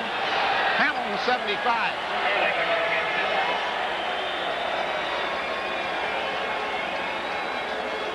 Well, all I heard was a holding violation, but they certainly missed a face masking infraction here. It looks like number 13, Darrell Wilson, gets a hold of Steve Stapler's face mask, but he must have had him by the shoulder pad. They called holding against Jeff Blanchard, so the Ticats start at their 21-yard line. Argos are offside as the toss goes to Obie Graves. And Graves crosses the 25 to 26-yard line. They blew the whistle before Graves went down, and I think they wanted to stop the play immediately.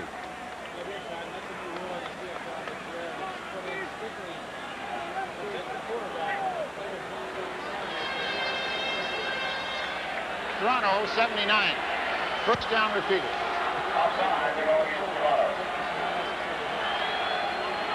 Bud Riley watches as his Ticats accept the offside penalty against number 79, the right defensive end, Rusty Olson. So it'll be 1st and 5 Ticats from their 26-yard line as we start this third quarter. Hamilton out in front 17-4. Clements puts it up. The hit is made on Johnson the moment that he caught the ball by JoJo Heath, but he'll have a first down.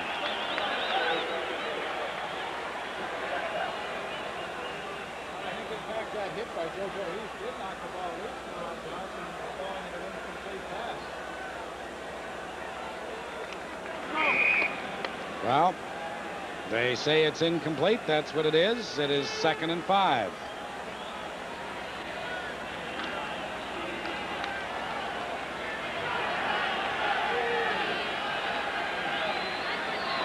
The din of the crowd is so loud that Leaf is sitting right beside me. I can barely hear him.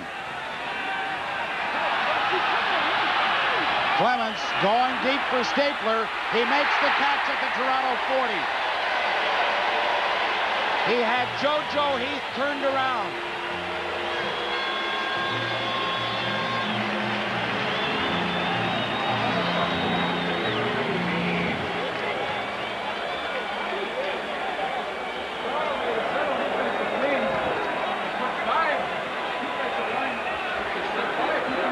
Into the ball game. And Tommy Clements just rolled out and outran the rush as he hit Steve Stapler. Watch him high in the air over JoJo Heath. Heath had trouble locating the football, but Steve Stapler comes up with a big play. First down, Ticats at the Toronto 39. Mark Bragignola, the ball carrier, gets a couple of yards, not much more. Jeff Gabrielson wrote him down at that point. Now I see why I couldn't hear you, because your mic wasn't working. We had little microphone problems here, but we seem to be back in action now. I have to be very impressed with the way the Ticats have come out and started this second half. Tom Clements rolling out, evading that rush, and hitting Stapler for the big gain. It's the type of play that the Ticat offense needs. The gain by Bragignola was 2 yards. It is 2nd and 8. Clemens throws. The pass is dropped by Obie Graves. Well, strictly concentration there, as Obie Graves just was thinking more running downfield than catching the football as he takes his eyes off the ball here.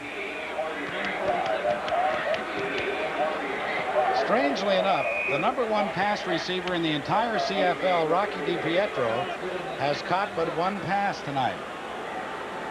As Bernie Ruoff will be on to try his 5th field goal. He's been good on 3 of 4. This one will come from the 45-yard line. And it is good. What a night for Bernie Ruoff. And with 12 minutes and 12 seconds left to play in the 3rd quarter, the Hamilton Ticats have jumped out in front of Toronto 20-4. We'll be back in just a moment.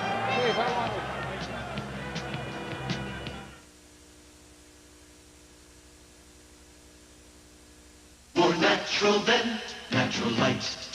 When one of the best meals in town is going down right in your own backyard, what's more natural than Natural Light beer? Ah, Natural Light from Anheuser-Busch. The beer with the taste for food. Just naturally right with all the good food you love to grill. So when the coals are hot... What's more natural than Natural Light? When we tell you Michelin radials last and last. That's no surprise. When we tell you Michelin radials save gas. That's no surprise. But when we tell you can get Michelins for about the same price as other leading radials. Now that's a surprise. But it's true. We're America's fastest growing tire company. We make the tire you need at a price you can afford. See your Michelin dealer and prices set for your car. You'll be pleasantly surprised. Michelin. We put America on radials. Paper this morning. Why did you do that? Well, I felt that they had their backs up against the wall and really needed this victory, possibly a little more than the Toronto Argonauts did, and so far they've made me look like a good prophet. Holloway's pass is underthrown, looking for Terry Greer. You know, one thing we must mention about the Ticats, a team that's struggling 2-3 and were expected to run away with the Eastern Conference. It was important to go into the locker room at halftime with a lead, and as equally as important as that is to come out in the second half and strike first, and they certainly did with an impressive march, although they didn't get in for the major score. Bernie Ruoff hit the field goal, and they drew first blood in that second half.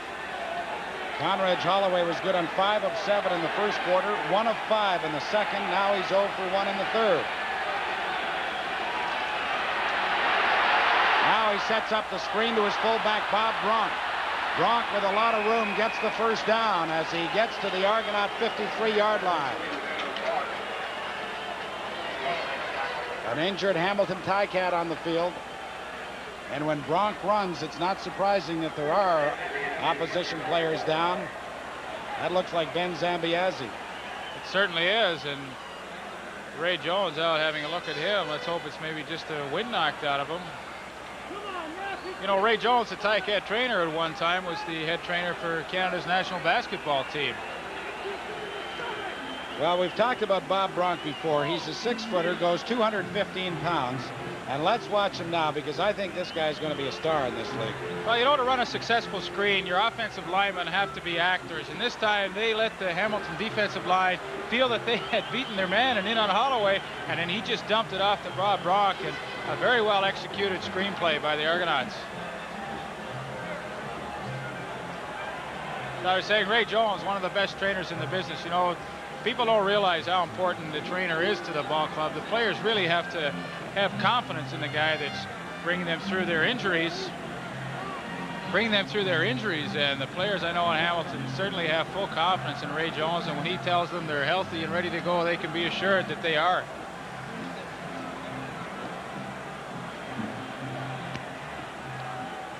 Well, that first down by Bob Bronk was only the 6th first down of the ball game for the Argos. The Ticats have 14. And as spotter Alex Ponton points out, it looks like a rib problem with Ben. Let's take a look at 31 here. Get a chance. It looks like offensive tackle number 63, John Malinowski, just accidentally kicks Zambiese, but he's up off the ground and looks like he's better. Let's go down to Bill Stevenson. Keith Baker, a man who's been doing a great job in that offense. What is it that's making it work so well, Keith? Well, as you can see, we're working both inside and out, and we're just spreading the defense pretty wide and taking what they're supposed to give us, and it's just working out fine so far. Thank you. Thank you. Holloway's pass is complete to Pearson, and he'll have another first down. Hauled down by Howard Fields, number 16.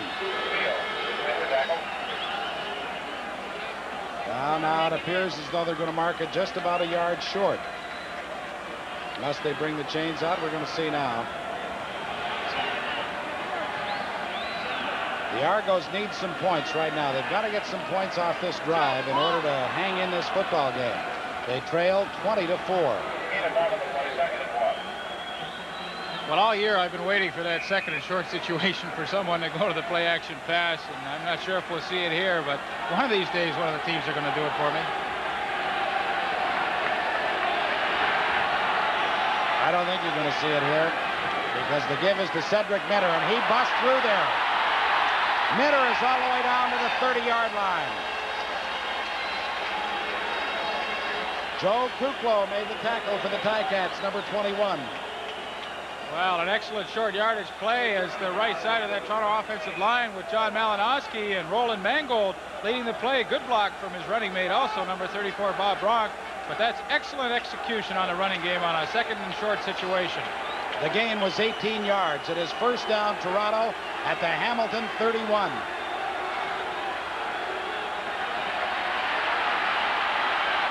Holloway to Greer, makes the catch. And he's inside the 20 to about the 19. Another Toronto first down. The first catch of the ball game for last Saturday's hero, Terry Greer. Well, Conridge Holloway forced out of the pocket, and when this happens, all receivers are instructed to come and work back to the quarterback, and Terry Greer just does that. Was high in the air, and boy, he takes a good hit from Grover Covington. First down Argos. They trail 20-4. 9.5 minutes left in the third quarter. Ball at the Hamilton 19-yard line. Look out, Conridge. Bob Bronk.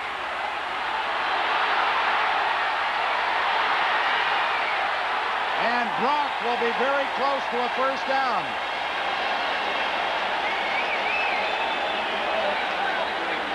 The rookie from Queens University has lots of power.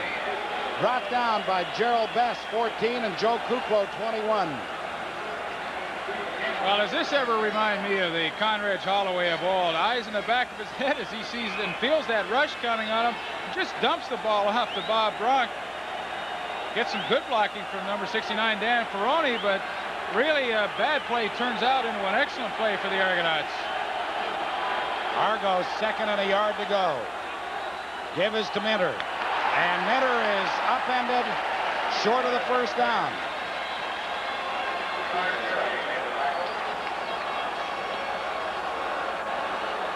On the previous short yardage situation, they went to the right side of the line. This time they came to the left, and the Ticats stuffed it. Well, good surge by Grover Covington and Jim Mueller as they got in through that Toronto offensive line and just stacked that play up, and Minter had no place to go. The Argos are going for it on third and a full yard. The ball at the 10-yard line.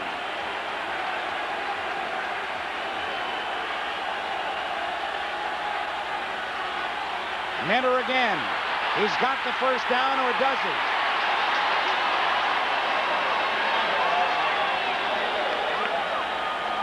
Placement of the ball is going to be all important. He appeared to have the first down. He was thrown back.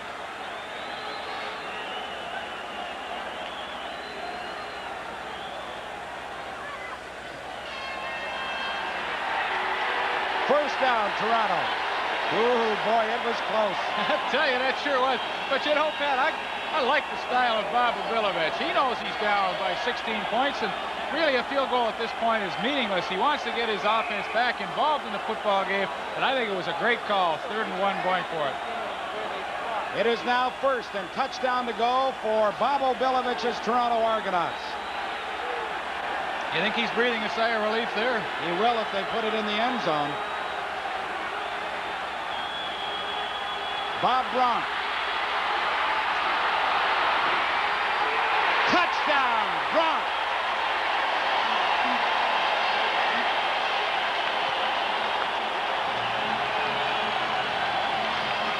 We talked about the power of Bob Bronk, and you'll see it again.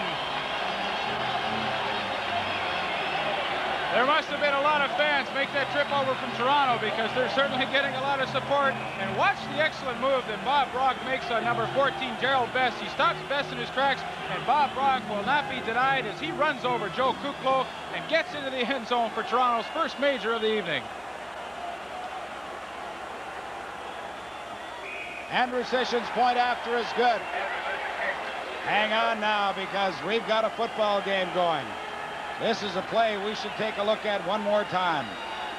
Well, the young rookie's second touchdown, and give him full marks, because he got that football and he certainly knew where the goal line was. But it's a good move on Gerald Best, and then he will not be denied.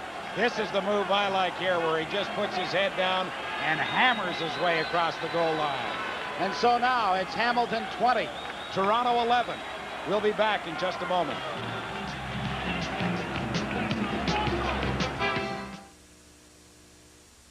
From the depths of space, from the edge of the earth, Timex takes quartz to make a watch beyond time as we know it. The Timex Quartz, quartz for every woman, in the newest elegance. So accurate, you may have to reset it only once this year. Thin, sleek, beautiful. The Timex Quartz, built and priced in the Timex tradition. Timex, we make technology beautiful.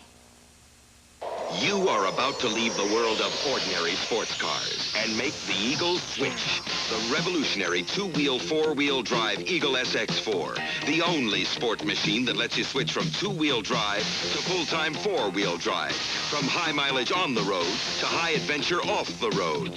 Two-wheeling in style or four-wheeling in the wild. Now through September 21st, American Motors announces substantial dealer incentives. Cash in today. The kickoff by Andrew Sission goes out of bounds, so the Ticats will ask him to do it again. You know, we were talking about how strong Bob Bronk is. This kid bench presses 375 pounds. Well, I'll tell you, on that touchdown run, he bench pressed Joe Kuklo right into the end zone. Conrad Holloway had certainly a diversified attack in that particular series. They marched 75 yards. Conrad was good on 5 of 6 in passing to 3 separate receivers. And because the kickoff went out of bounds, Andrew Sission will do it 5 yards back. Well, you know, Pat, this is the type of game that we did anticipate. And illegal kickoff, Toronto 19. We get the call from Lauren Woods, but we expected it to be a close ball game, and it's certainly livened up here in the third quarter. Well, we mentioned at halftime, Bob Bilovich teams will not quit. He didn't quit as a player, and that's the one thing he demands.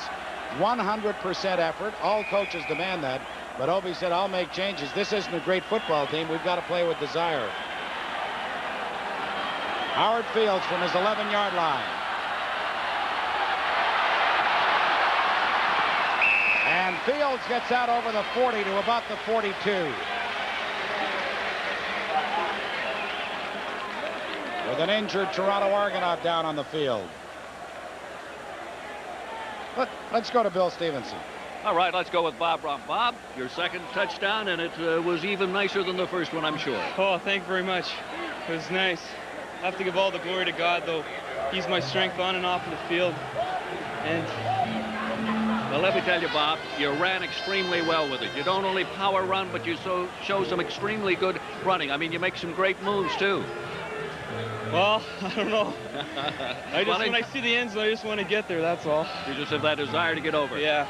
Well, tell me, in your college career, were you strictly a straight-ahead ball player, a straight-ahead fullback, or did you try to make some of the moves that you've been showing the pro fans? A little of both, depending on who I was running against. If it was, a linebacker, I'd run straight ahead. If it was a DB, I'd try to dance a bit or put my head down and try to run over him. How about coming into this second half after a first half in which you couldn't get going? What was the feeling coming out of that dressing room? We knew we were sort of beating ourselves. We knew we could do a lot more things with the ball. We were sort of defeating ourselves. And we just felt confident we can do it, We were beating ourselves. And they weren't taking anything away from us. So a lot of things were open, and now we're going to hopefully hit them. So you think that you can now come back? Oh, definitely, definitely. Well, Bob Bronk, our congratulations. By the way, you bench press a tremendous amount. Pat was just talking about, said he's going to have a contest with you. How many pounds is it? Oh, 365 or so. Is that right? How much weightlifting do you do? I try to do a lot of powerlifting in the off-season, get in shape. Once again, Bob Bronk, congratulations. Thanks. I'd like to say hello to my parents in Winnipeg and my family, too. Thank you, Bob. Okay, thanks. Okay, Pat. Thank you, Bill. Tony Antinovic was the injured Toronto Argonaut player as the Ticats take over at their 43-yard line. First down, Hamilton leading 20-11. Toss goes to Obi Graves. And Graves was upended on an outstanding play by number 37, John Pointer, who just blew in there and upended him, grabbed him by the ankles, wouldn't let him go. I have a chance to see Tony Antinovic on the bench there. He looks like he's hurt his knee, but as Pat mentioned, John Pointer just shoots the gap and makes a great play, stopping Obi Graves in the backfield. 2nd and 10, Hamilton.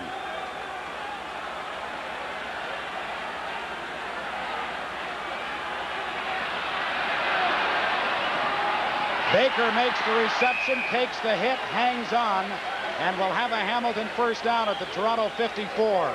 Don Rose gave him a pretty good belt, but Baker was not going to cough it up. Well, Tommy Clements, and a good block by the rookie guard Jeff Arp here on defensive end Rick Moore to knock him down and give Tommy a good passing lane to throw through. And he finds Keith Baker on the sidelines, but he really does pay for that catch as Don Rose gives him a good knock. The gain was 13 yards. It is first down, Hamilton. Keith Baker has caught 8 tonight. Clemens throws back into the middle to Graves. And Obi was trying to go so fast that he tripped himself up, but he probably has enough for the first down. Pat, the report on Tony Antinovic is that he has got a bad left knee. Dr. Jackson is working on it at the present time, but he says he will be out, he thinks, for the rest of the ball game. And as you know, with knee injuries, they're never sure how severe they are until probably the next day after the swelling comes down. But the prognosis at this point is not good as he's out for the game. Thank you, Bill. First down, Hamilton, the ball at the Toronto 42-yard line.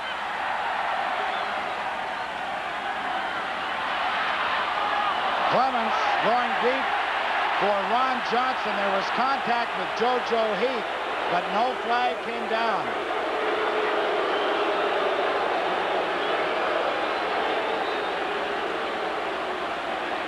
Well, the fans are a little upset here at Ivor Wynne Stadium.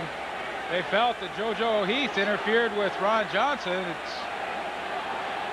I know they certainly do collide. Looks like Heath took the worst of that, but the official said he has his right to his territory, and no flag was thrown.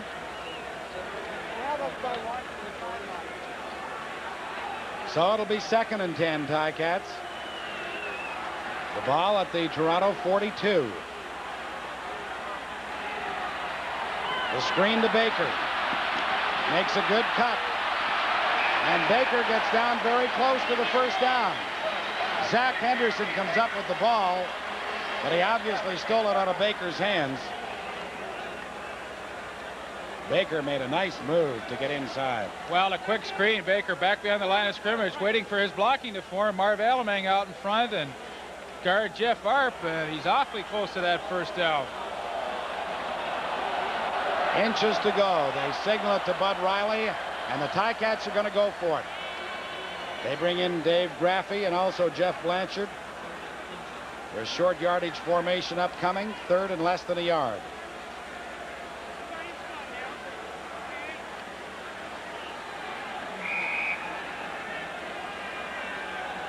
Four minutes, 15 seconds left to play in the 3rd quarter in a game that is really moving along. Hamilton 20, Toronto 11. Big, big play right now. 3rd and inches.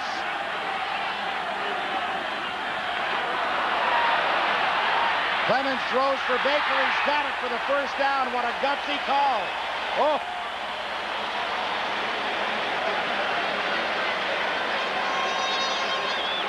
I'm telling you, if Bud Riley didn't call that play from the bench, he probably had a heart attack when he saw Tommy roll out.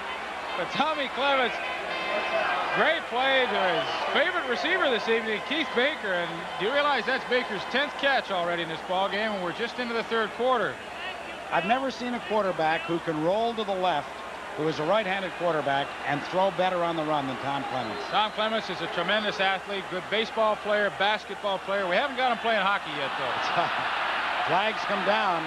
Clemens puts it up looking for Stapler. He makes a circus attempt at the grab, but couldn't come down with it. Darrell Wilson was with him step for step. We mentioned there are flags down on the field.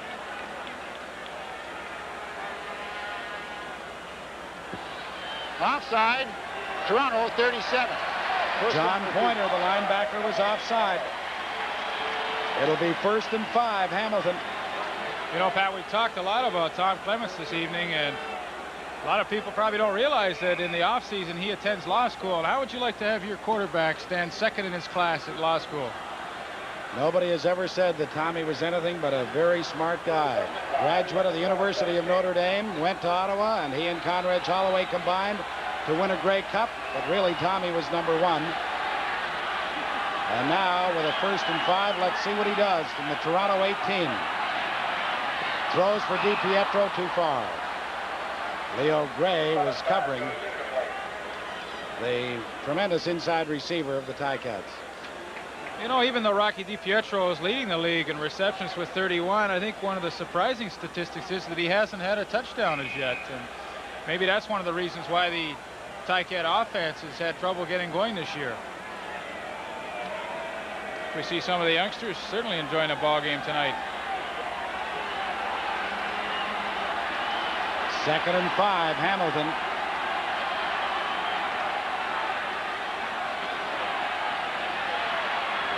Clemens puts it up for Baker. Touchdown, and a flag comes down. The touchdown will count. Interference, the call against Don Rose.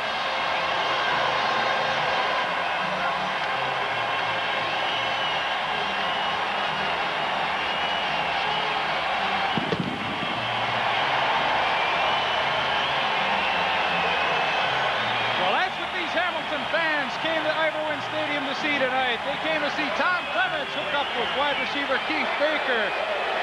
And what an outstanding move he put on Don Rose into the end zone for the touchdown. Threw the football into the crowd, but he doesn't care. It only cost him $50. But the Ticats coming through here in the 3rd quarter. An excellent touchdown reception by Keith Baker. And the point after by Bernie Ruoff is good. And so with 2 minutes and 35 seconds left to play, we'll take one more look at that touchdown strike. Well, Keith Baker ran a stop, hitch, and go pattern, and even though Don Rose gets called for interference, great concentration on the football, and he's got the touchdown. Well, as Ivor-Wynne Stadium explodes again, we'll tell you the score is Hamilton 27, Toronto 11. We'll be back in just a moment.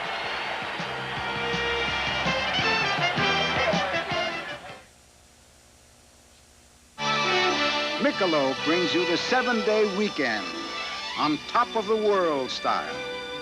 Whether you're 100 stories above the city or a mile up in the mountains, the smooth and mellow taste of Michelob makes weekdays a little more special all across the country. It's the best beer in the house. Put a little weekend in your weekend. Off the white wide-belly jet that lands me to a hotel that understands me. I've got business and I'm on the road again. Feeling the pressure mounting on me, counting the people counting on me. Competition like I can't remember when. And you can reach me at the Hilton. Just call me at the Hilton, and we'll get down to your business right away. When American business hits the road, American business stops at Hilton, America's business address. Bernie Ruoff's kickoff is grabbed by John Lowe at his own 13-yard line. And Lowe gets out close to the 30-yard line, and now a flag comes down. It was thrown by referee Lauren Woods, who detected a little bit of rough stuff going on.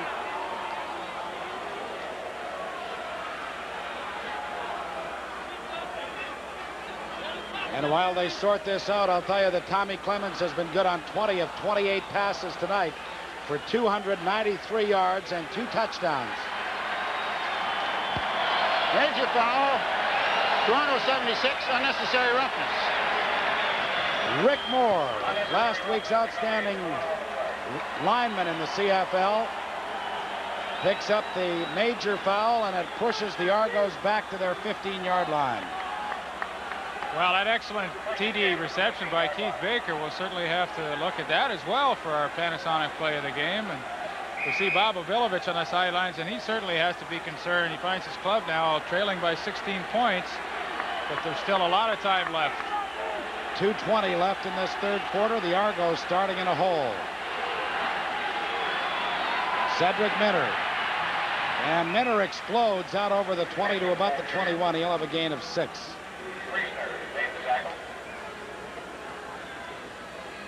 John Priestner, number 36, the linebacker, made the stop.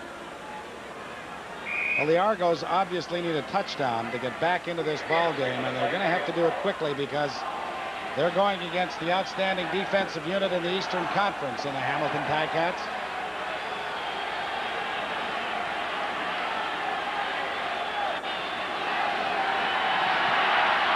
Holloway throws underneath to Pearson, but he couldn't hang on. Scott McGee, who is replacing Martin Cox as one of the wide receivers in that Toronto alignment, has not been a factor tonight. Through no fault of his own, they've only thrown the ball at him once. I was just going to mention that as we see Paul Pearson leaving the field, but really a good defensive series for the Ticats, and they should get the ball back in excellent field position. You know, Bud Riley told me earlier today that he realizes playing the amount of man-to-man coverage that they do, they won't get the big totals and interceptions, but what he hopes for from that type of defense is to create good field position, and we see an example of that right now. Good point. Andrew Session punting on 3rd and 5. Fields moves up to his, or David Shaw moves up to his own 54. And just gets to the 54 and no further, because down very quickly was number 30, Jeff Townsend. Had he been able to get by Townsend, there was an open sideline for him. Certainly was a lot of room. Really a good saving tackle by young Jeff Townsend.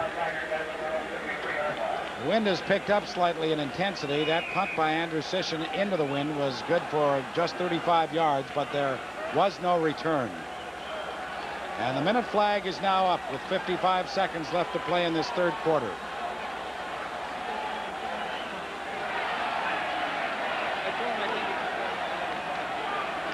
The draw to Mark Bragignola, and Bragignola gets to midfield. No further. It'll be a pickup of 2. Earl Wilson, number 58, a newcomer from the University of Kentucky, playing at that defensive tackle spot, made the stop. Well, the Ticats really haven't had much of a running game tonight. I'd be interested to find out from statistician Bob Layden how many yards they do have. But certainly Tom Clements has strictly relied on the pass. 28 yards rushing is all the Ticats have been able to pick up, but they've done it through the air. The screen to Johnson. And Johnson is going to go the distance. Touchdown, Hamilton.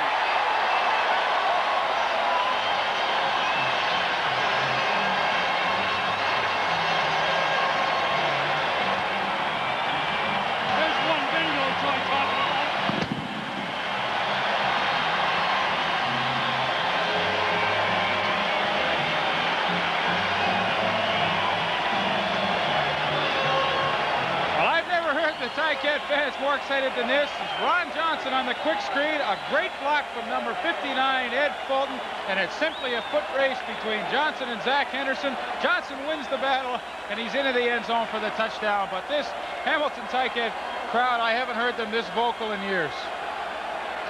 The 5th touchdown of the year for Ron Johnson. And the Ticats have now blown this one wide open. Well, you know, Pat, it doesn't surprise me at all because it's just been a matter of time with the offensive statistics that the Ticat offense has had already in 5 games this year. It was only a matter of time before they exploded for some points. Again, another look at Ron Johnson down the sidelines. Quite frankly, I didn't realize he had that type of speed. He just flies into the end zone. The Ticats are ahead 34-11. Hamilton's total offense to this point, 376 yards. That touchdown pass traveled a total of 55 yards. As the Ticats have gone out in front, 34-11. Kind of nice when you can pick up 55 yards in 2 plays and come out of it with a touchdown as well. Dale Lindsay's fears were well-founded, though, when he was talking to us before the game. He said, you know, intensity is such an important thing. We were so high for that game against Edmonton, I just don't know what to expect here tonight. He knows now. Well, it's common knowledge among the Argonaut players that this stadium is not called Ivor Wynn Stadium. They feel it's Never Win Stadium. And it's been that way for most of the past decade. Ball bounces down to Terry Greer, who starts from his 10. And Greer has a pretty good return out to about the 32 or 33 yard line as the 3rd quarter comes to an end. The score, Hamilton 34,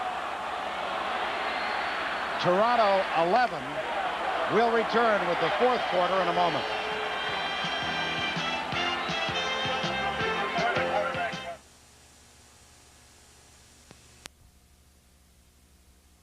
Statistical story of the first 3 quarters. The Argos need points in a hurry. The screen to Brunk.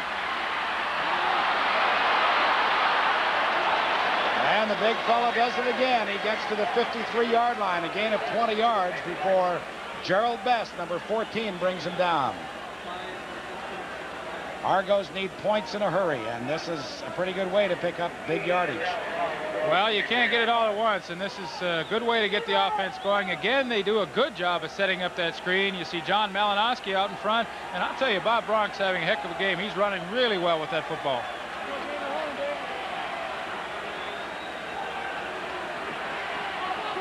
Holloway throws, Miller makes the catch, but he's nailed immediately at about the 53-yard line, which would be a gain of 4 or 5 yards. Bess and Shaw, 14 and 37 respectively, make the tackle. Well, we see Bob Obilovich on the sidelines and talking to his assistant coaches up in the booth, trying to find that one play that'll get them back in this ball game. You know, you talk about good athletes. Obi is in the Montana Hall of Fame. He was an All-American in football. He was an All-American in baseball. And he, of course, played basketball and coached it in the Ottawa area. Holloway throws. Oh, what a hit, but Greer hung on. A tremendous hit for the Ticats by number 24, Hazen Henderson. Well, isolating on Terry Greer here, he circles back into the middle, sees Holloway in trouble, and I'll tell you, number 24, Hazen Henderson, puts a heck of a hit, but give Greer credit. He hung on to the football, keeping this Toronto Argonaut drive alive. First down, Toronto at the Hamilton 31.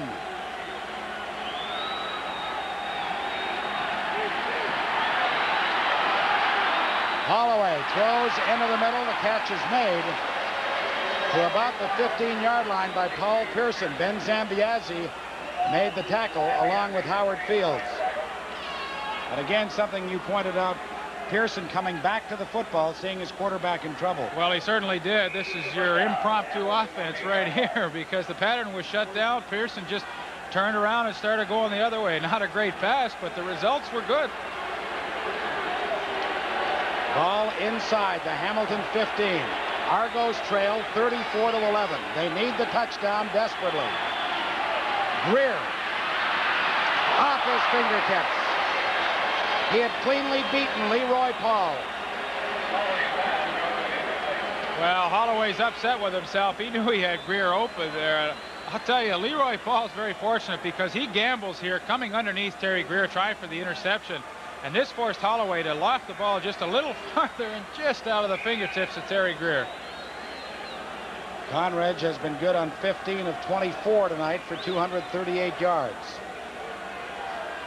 But he needs a touchdown pass here desperately to get Toronto closer. The Ticats comfortably in front at this moment, 34-11. To Greer again. Touchdown! What a catch, Terry Greer.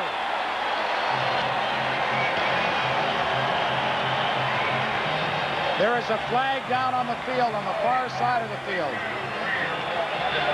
Defensive forward pass interference. Hamilton number 14 declined. Pass interference against Gerald Best declined by the Argos. What a catch by Terry Greer. Well, I'll tell you, I really like the style of this man right here, Conridge Holloway. The play didn't work just before. He goes right back to the same thing. This time, different results as we see. Terry Greer, great concentration on the football. He had Joe Kuklo coming across in front of him, Leroy Paul on his back, but he's the big play man for the Toronto Argonauts. 2 touchdowns last week against the Edmonton Eskimos, and he gets the Argonauts back into this ball game with that TD reception. 5 out of 6 on that touchdown drive for quarterback Conridge Holloway. Point after is good. And so the score now is Hamilton 34, Toronto 18. We'll be back in just a moment.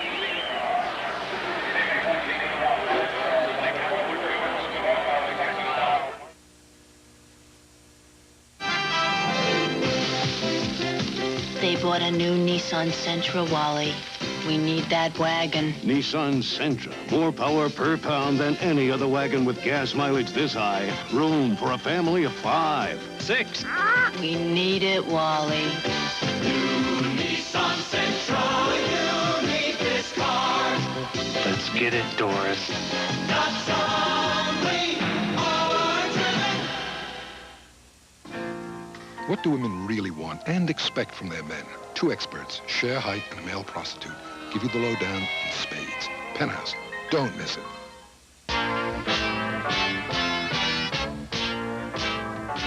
Auto Racing 82 roars your way Wednesday with twice the horsepower. First, Formula One cars rev it up at the German Grand Prix. Then, IMSA's Kelly Challenge hits the road. For non-stop excitement, it's Auto Racing 82 Wednesday on ESPN. All right, the score is Hamilton 34, Toronto 18, 11:36 left to play in the game. Lots of time.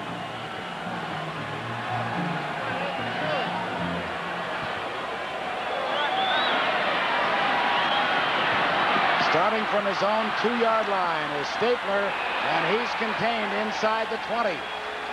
Jeff Gabrielson was down to make the tackle, and this is what the Argos have done so well all season long.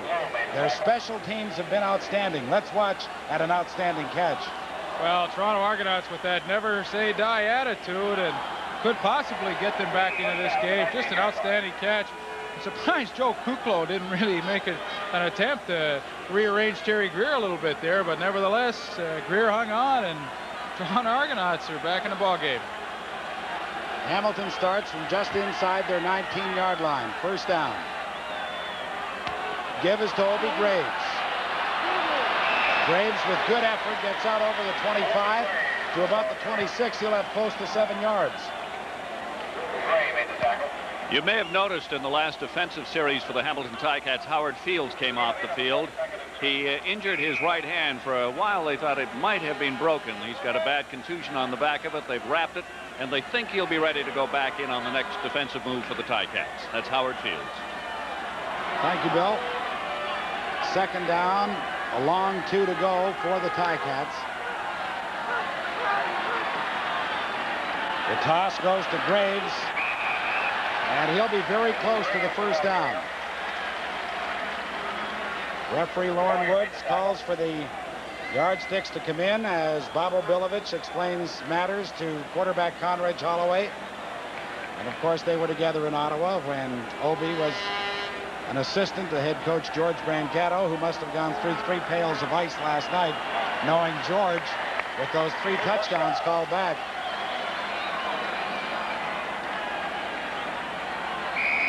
It is a first down for the Ticats. The ball is just outside their 29-yard line.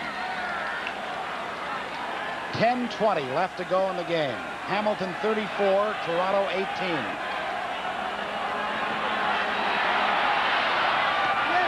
Johnson makes the catch and has another first down at the 42-yard line. He was hit immediately by JoJo Heath, but Ron Johnson, who scored a sensational touchdown earlier in this game, makes the grab. Well, you know, Pat, it was interesting to note when you interviewed Tom Clements at the beginning of the show tonight that he said that the way they had to beat that pass rush of the Argonauts was to roll out, and his offensive line's given him plenty of time to throw the football tonight, and the results are obvious.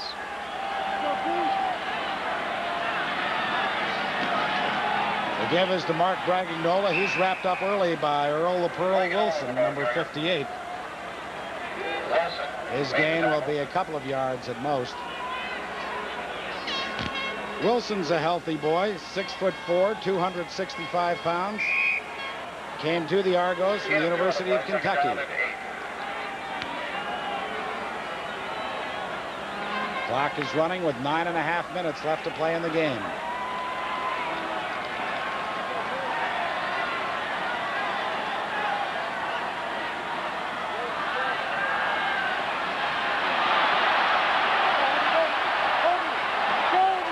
Clements has got Obi Graves wide open, and Graves makes the catch inside the 40-yard line.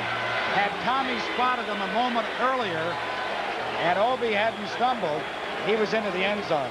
Well, you're absolutely right, Pat, but when things are going well, they really go well. Obi Graves sneaks down the sidelines, and really, as Pat mentioned, had he not stumbled and possibly got the ball sooner, he could have scored, but as I said, when things are going right, they really go right. The gain was 28 yards at his first down. Ticats inside the Toronto 40-yard line. Catch is made by Johnson again. He'll be short of the first down as JoJo Heath put the hit on him, but Johnson did a good job, hauled it in, and the Cats will have less than a yard to go for the first down.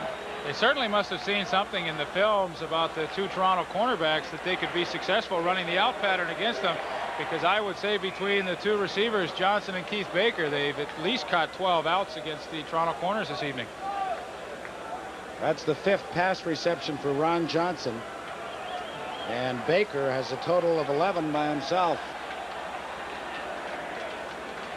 Second and less than a yard to go. The ball was fumbled but recovered by the Ticats. Well, you know, Pat, just by watching that offensive surge by the Ticat offensive line, it's no wonder why maybe in the third quarter Tom Clements on 3rd and inches threw the ball. There's another injury, gentlemen, for the Toronto Argonauts. Tony Atunovic, who is sitting on the bench, number 54.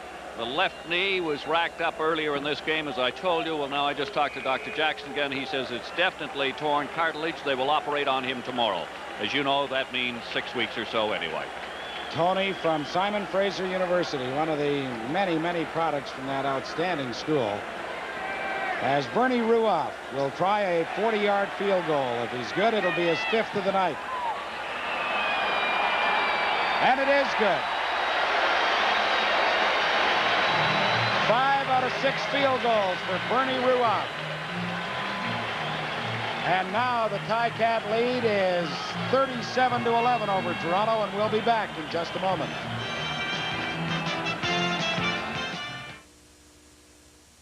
How do you soften your beard? Hot water. Very hot water. Hot towels. Hold it. You guys should use Rise Super Gel. It's a super softener. Super Gel is packed with moisturizers. It actually softens under your skin to set up your beard for a super close shave. And Super Gel has a special lanolin formula to fight irritation. Super Gel softened my beard. Under my skin. For a super close shave. Rise Super Gel softens your beard under your skin. Eldon Dye, sales manager, condition tension headache. The pressure is right here on the sides. I need some aspirin. I need some relief from it. Today, we'd like you to try Extra Strength Tylenol. It works without aspirin. I have to try it. Compare the levels of medicine in the leading pain relievers. You get more with Extra Strength Tylenol. My headache is vanished. Extra Strength Tylenol got rid of that thing, and it is gone. Extra Strength Tylenol. You can't buy a more potent pain reliever without a prescription. Argos have enough problems right now. Let's not cheat them out of a touchdown. The score is Hamilton 37, Toronto 18. As the Argos scrimmage now from their 35-yard line.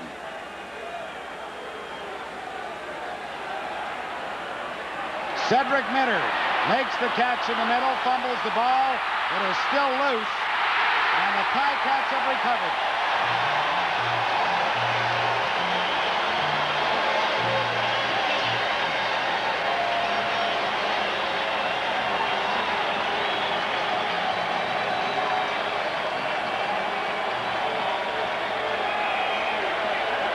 Well, Minter made the reception, took a big hit, coughed up the ball, and the Ticats have it.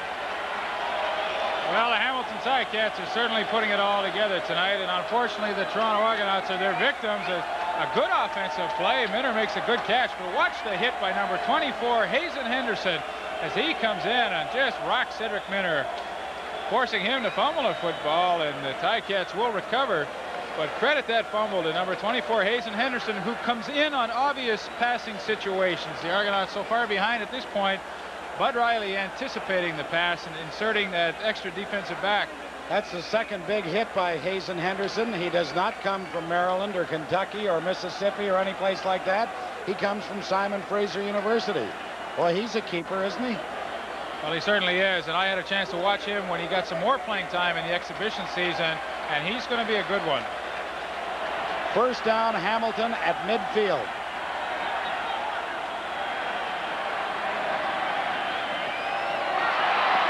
Keith Baker makes the catch and crosses into the Toronto 49-yard line before Don Rose makes the tackle. Well, they say out of adversity, good things can happen. The Argos have been kind of pumped up, and they really did like themselves, particularly that defensive secondary. They're young, they're very aggressive, and they've had good success. But tonight they've been rocked by a very experienced quarterback, Tom Clements.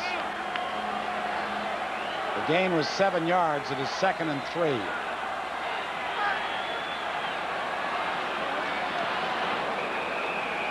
Well, there was good penetration there by Rick Moore. But there is a flag down on the field. Now, it appears as though number 79, Rusty Olson, the right defensive end for the Argonauts, jumped offside. We'll have to wait for the official call. The way Tom Clements is arguing it, they could be calling Keith Baker for drawing them offside.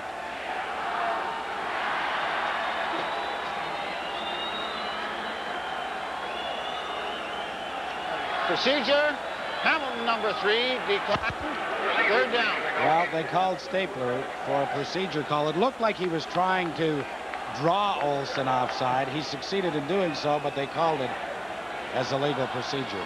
Well, I knew it was one of those guys. But, you know, Pat, we have to talk a little bit about the Toronto Argonauts. You know, they've come off a big win with the Edmonton Eskimos. Nobody in their wildest dreams expected them to defeat the defending Grey Cup champions. And also the week before, they were underdogs out in Saskatchewan. So really, if there's some letdown tonight, it really can be understood. And let's face it, it's good for the Eastern Conference to have Hamilton and Toronto both battling for first place. Jan Carinci from his 13. And Carinci gets out over the 25 to the 26. He took a gamble, hoping to jump through the tacklers, but he got hung up in midair. So it's Hamilton 37, Toronto 18. We'll be back in just a moment.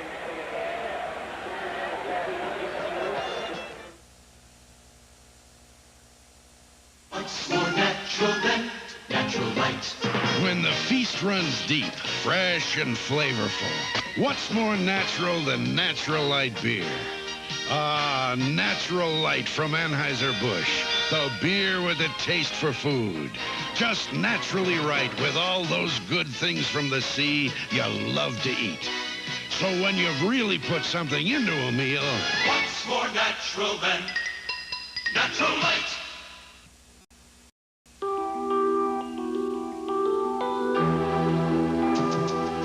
some, this is the ultimate test of a color film's sharpness. A color enlargement stretching over 60 feet across New York's Grand Central Terminal. Yet enlarged, believe it or not, from this little 35mm slide on Kodachrome film by Kodak. It's the sharpest color slide film you can buy.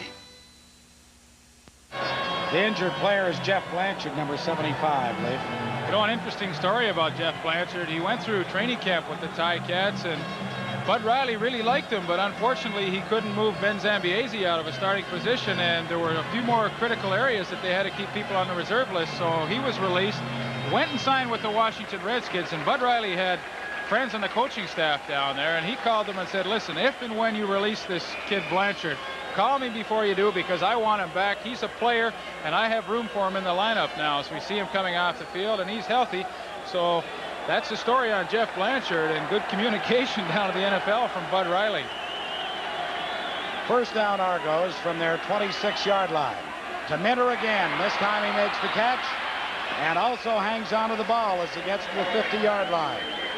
The clock, of course, is going to work against the Argos right now because we've only got 5 minutes, 10 seconds left to play in the ball game, and they trail 37-18. Well, Cedric Minter's had himself a heck of a game. He just finds a little seam in between John Priestner and David Shaw, and he's certainly trying out there, making some good catches and running the football as well.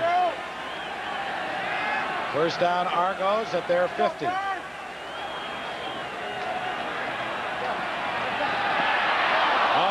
Did a good job to sneak away from the rush. Pearson makes the catch, and he's inside the Hamilton 35 to about the 33. Gerald Best makes the tackle. I tell you, Conridge Holloway shows that sixth sense again, because it was that defensive end, Grover Covington, coming in on him, and he just ducks underneath him right here. And when you give his receivers that much time to get open, they certainly will, as we see him hitting Paul Pearson. The fourth reception of the night, the 24th of the season for Paul Pearson. First down, Toronto. Holloway throws it to the big fullback, Bronk. And Bronk has another first down to about the 11. Well, the Toronto Argonauts certainly aren't quitting, as they have gotten excellent mileage out of the center screen play. Once again, Bob Bronk takes it. Good blocking out in front. Watch the move. You know, I thought he only ran straight ahead, but he showed us some good nifty footwork tonight. Howard Fields finally making a stop. First down, Argos. The ball at the Hamilton 11. Looking for Terry Greer. Touchdown. Well, he's unbelievable, this guy.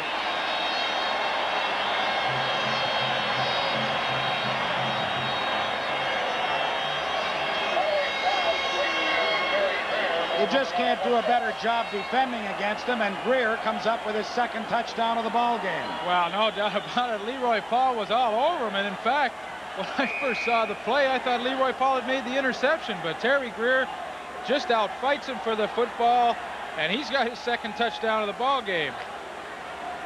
Well, another impressive drive by Conridge Holloway, 4 for 4 in passing, and the touchdown strike to Greer, and the Argos will now go for 2.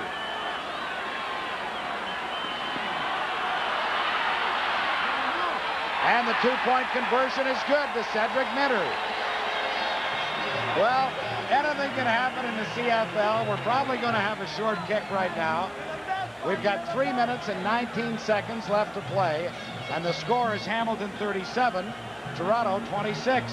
Well, I'll tell you, this is really backyard football here, because all the receivers, they're just running all over the field trying to find an open spot, and Cedric Minter did, and Holloway hits him on the two-point conversion. And once again, the last ball game we did, we felt the team behind Saskatchewan out there could come back, but they didn't. But Toronto Argonauts certainly aren't laying down at all. They have a legitimate shot to come back here in the fourth quarter. All right, you kick it short. 3 minutes, 19 seconds left to play. You need 2 touchdowns. Well, I can tell you one thing. Bud Riley thinks they're going to kick it short because they got that short kick team in there. And I really think, being down 11 points, that you really have to go for the onside kick at this point. And if you don't get it, hope your defense comes up with a turnover. Conrad has been good on 22 of 31 passes tonight, his last 7 in a row, for 367 yards and 3 touchdowns.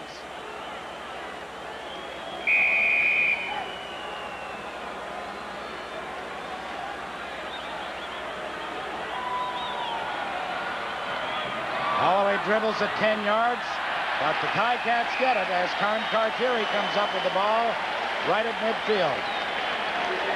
Well, that's a good play by Karn Cartieri. Those aren't the easiest balls to field, and he did what he had to do. Just get your hands on it and cover it up and make sure you don't cough it up to the onside kicking team. Good kick by Andrew Shishin. Of course, Jeff Gabrielson just couldn't get down there in time, but Cartieri made an excellent play. So the Ticats have it at midfield with 3 minutes and 10 seconds left to play in the ball game. Now, does Tommy play it conservatively, run the ball? We're going to find out. Gives it to Obie Graves, and Graves is stacked up right at the line of scrimmage. But that moves us inside 3 minutes. We've got 2 minutes, 56 seconds left to play in the ball game. Hamilton 37, Toronto 26. We'll be back in just a moment.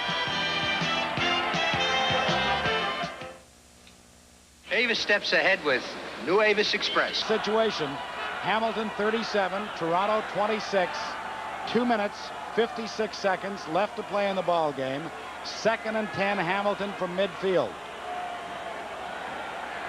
Total offense, Hamilton 438 yards, Toronto 398.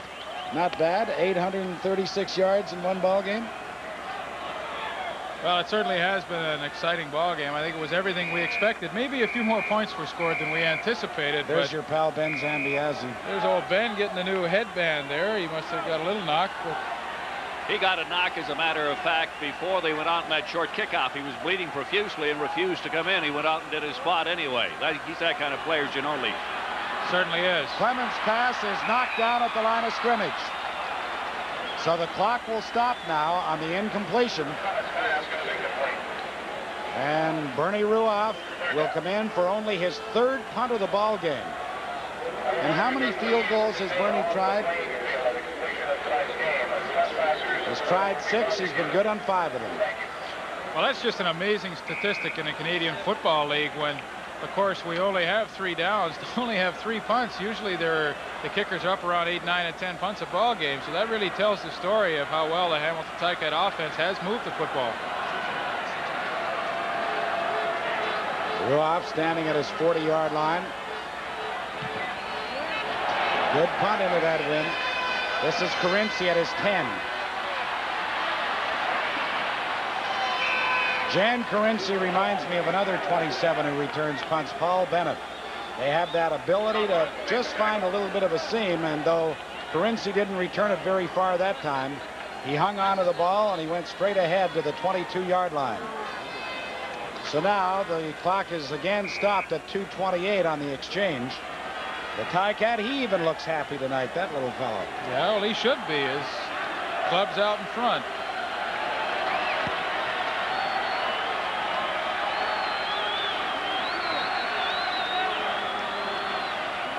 Holloway throws. Greer makes the reception and steps out of bounds, and he may be inches short of the 1st down. He is. As a matter of fact, he's about a half-yard short. Clock is stopped, however, at 2:23 left to play.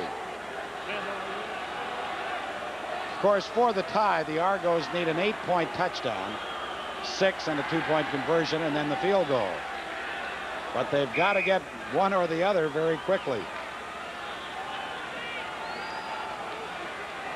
Hamilton 37, Toronto 26. 2nd and less than a yard, Argos. Cedric Minter gets the 1st down as he bowls his way out to about the 33.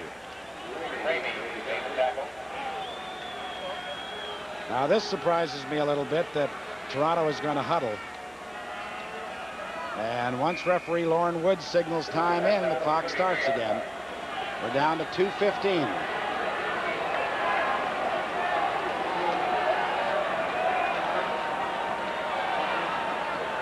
Minter makes the catch, and Cartieri makes the tackle at about the 41.5-yard line. He'll be a yard short of the first down. But the clock is stopped at 2:04.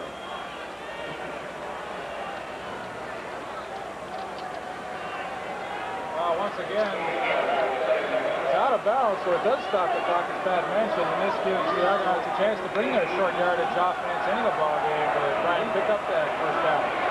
Minter has caught 8 passes tonight for 141 yards. And he's the ball carrier right here for the first down out to the 44-yard line with 2 minutes exactly showing on the clock. I quite agree with you, Pat. Here's where they really have to go to that hurry-up offense, because as soon as the official blows the whistle, the clock will start to run. Exactly. I agree. They should be in that hurry-up offense.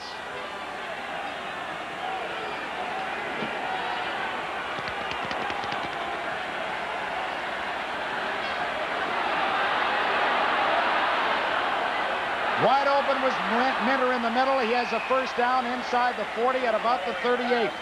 1:39 left on the clock. The gain was 27 yards. Well, once again, the Argonauts keep coming back. This time, Conridge Holloway scrambling around, and his receivers have done a great job this evening of finding the open spots. Well, I'd be going to Terry Greer right about here. Holloway throws underneath to Pearson, and Pearson does a good job to struggle his way out of bounds in the grasp of Howard Fields. I tell you, old Howard Fields, he was trying to keep Pearson in bounds there to keep that clock moving, but he gets it out and stops the clock, and Toronto's looking impressive. 1:28 left in the ball game. Hamilton 37, Toronto 26.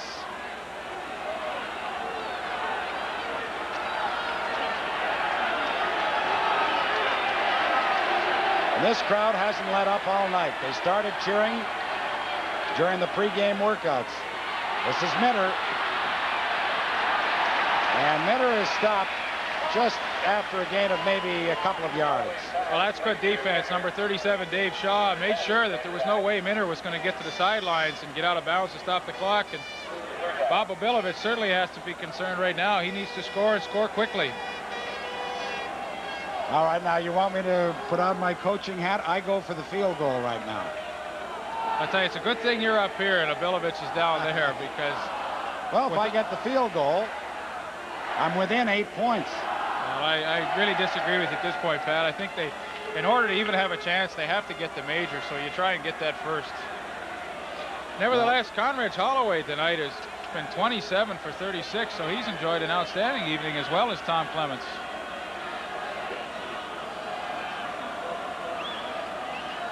Conridge has been good on 12 of his last 12 passes. You can't do much better than that, can you? No, he's really played well.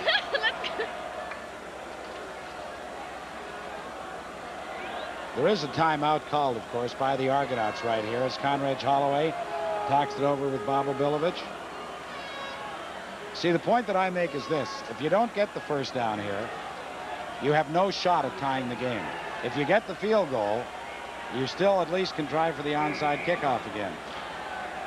However, if they get the touchdown, I may reverse my decision. Well, you know, I think I'm going to let the argument rest in what they do on third down here. All right. They're going for it, I know that.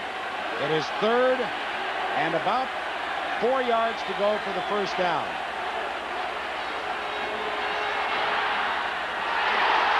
Gronk fumbles the ball. It is ruled no catch.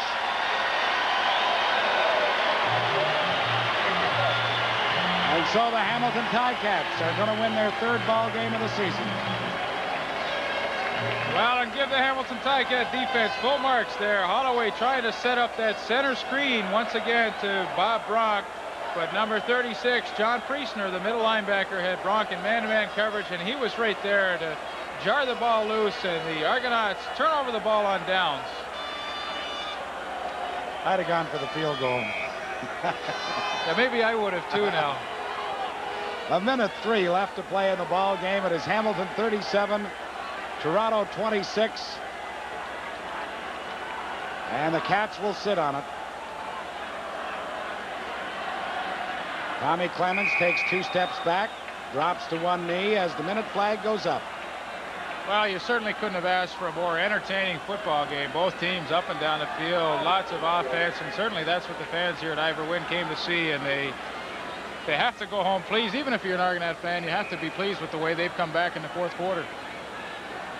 Generally speaking, if you're a Toronto Argonaut fan and you knew that your club was going to score 26 points, you would have expected them to win because they have played so well defensively all year. But the Ticats were overly impressive today, as a matter of fact, as Tommy Clements grounds the ball again with 40 seconds showing on the clock, and now they'll punt it away. Well, as Leaf said, a very entertaining ball game, a big victory for the Ticats. Their record now goes to 3-3. The Argos go to 3-2-1. So Toronto will maintain first place in the Eastern Conference, but now just by a single point.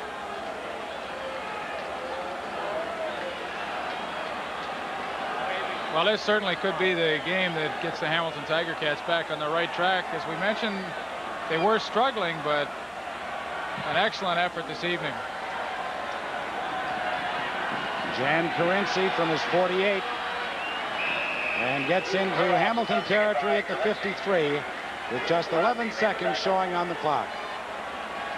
Bill Stevenson had mentioned that Toronto had only won 2 games in here in the last decade. They're going to have to wait a little longer. Well, in fact, with the full interlocking schedule now, they'll have to wait till next year. Unless they meet in the playoffs. Oh, now you're right there. Well, you like doing that to me, don't you, Pat?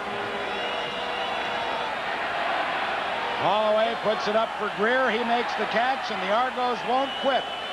As Greer goes down at the 22-yard line, and Greer is still down.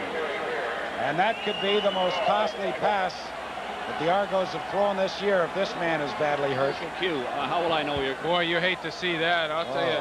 When he came down, Leroy Paul made a good tackle, but he caught him right on the outside of the knee, and Terry Greer missed most of last season with a knee injury, and boy, I tell you, I hope that's not the case, because he's just been an outstanding performer for the Argonauts. You get a chance to see it again. Just there, Leroy Paul pinned that knee to the ground, and he's played so well this season. Terry Greer, 2 touchdowns last week to win the ball game against Edmonton, and now 2 touchdowns tonight in a losing effort. But once again, let's hope that this isn't serious. Well, with just 3 seconds showing on the clock, the Argos are going to go for the field goal because, of course, should these teams be tied at the end of the regular season, it would be points for and against the 2 clubs. The Argos can't win this game, but they can get the differential down to 8 points.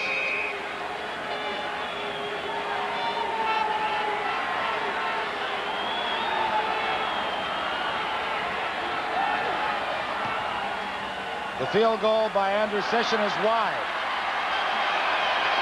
And so the final score after that missed field goal attempt by Zenon Andrusician is the Hamilton Tiger Cats 37, the Toronto Argonauts 27, and the Argos lead in the Eastern Conference is down to a single point.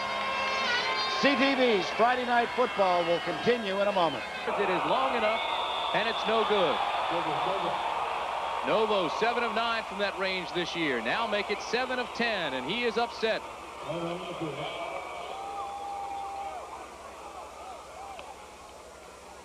Novo Bojovic, who is normally very consistent as a long-range kicker, gets the ball is placed down here. He seems to have plenty of time, and as Tim Brandt told you, it was long enough, but it was wide to the left. He hooked it a little bit. Watch his reaction, and you can tell right about here he thinks that he has hit it well enough, and then he sees the ball fading to the left, and you see the look of disappointment on his face right there. He didn't get the best snap out of his center, David Tipton. But Novo Bojovic, who's having a better year than he had last year, better percentage, more points, misses that one. The score remains the same.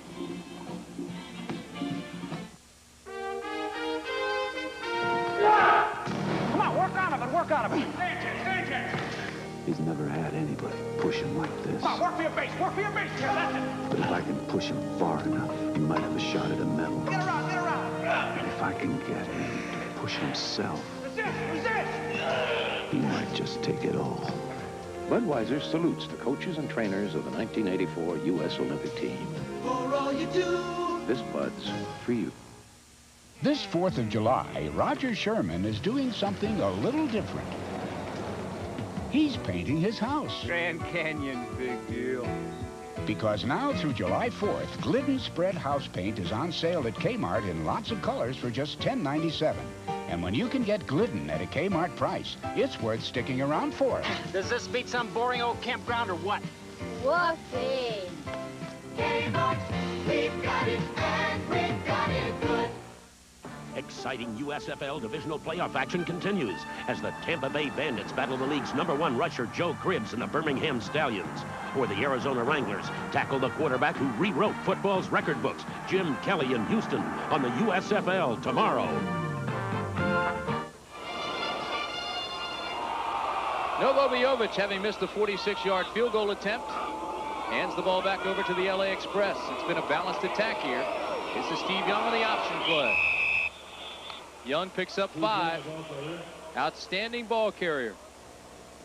Tim, what's interesting here as we look at the bottom line is that Michigan, normally a top time of possession team, was dominated by the Los Angeles Express, particularly that first drive in which Steve Young moved the team down for a touchdown was impressive. So it's 9-17 to 5:43. I think that's going to be important for the Express today because in addition to being a big play team, they have emerged as a good time of possession team here in the latter part of the season. Pitch back to Nelson. This time they come the right side. There is a flag down. I think that play prior to this one was a broken play. Yes, it was. I agree with you. Steve Young has made a tremendous difference on this club. You can just see the way that the club goes about its business on offense. Doubled the point production after the first 6 games. He's played the last 12. They average now 23 points a game. It is a face mask penalty against Michigan.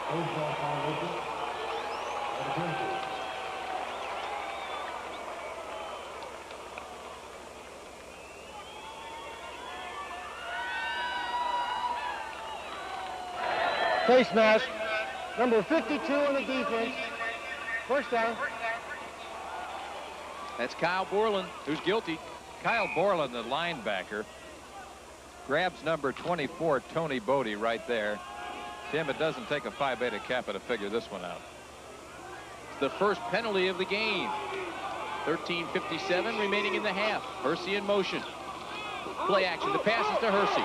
Hersey can't beat the defender on that side. Now he does on his second effort and picks up the first down. Tremendous effort by Hersey, who beat Vito McKeever. McKeever came up, had the play made. He had Hersey stop and slipped off. David Hersey, the H-back, is in motion from right to left. Now he slides right up the seam and then cuts to the outside. You see the ball thrown a little bit behind him.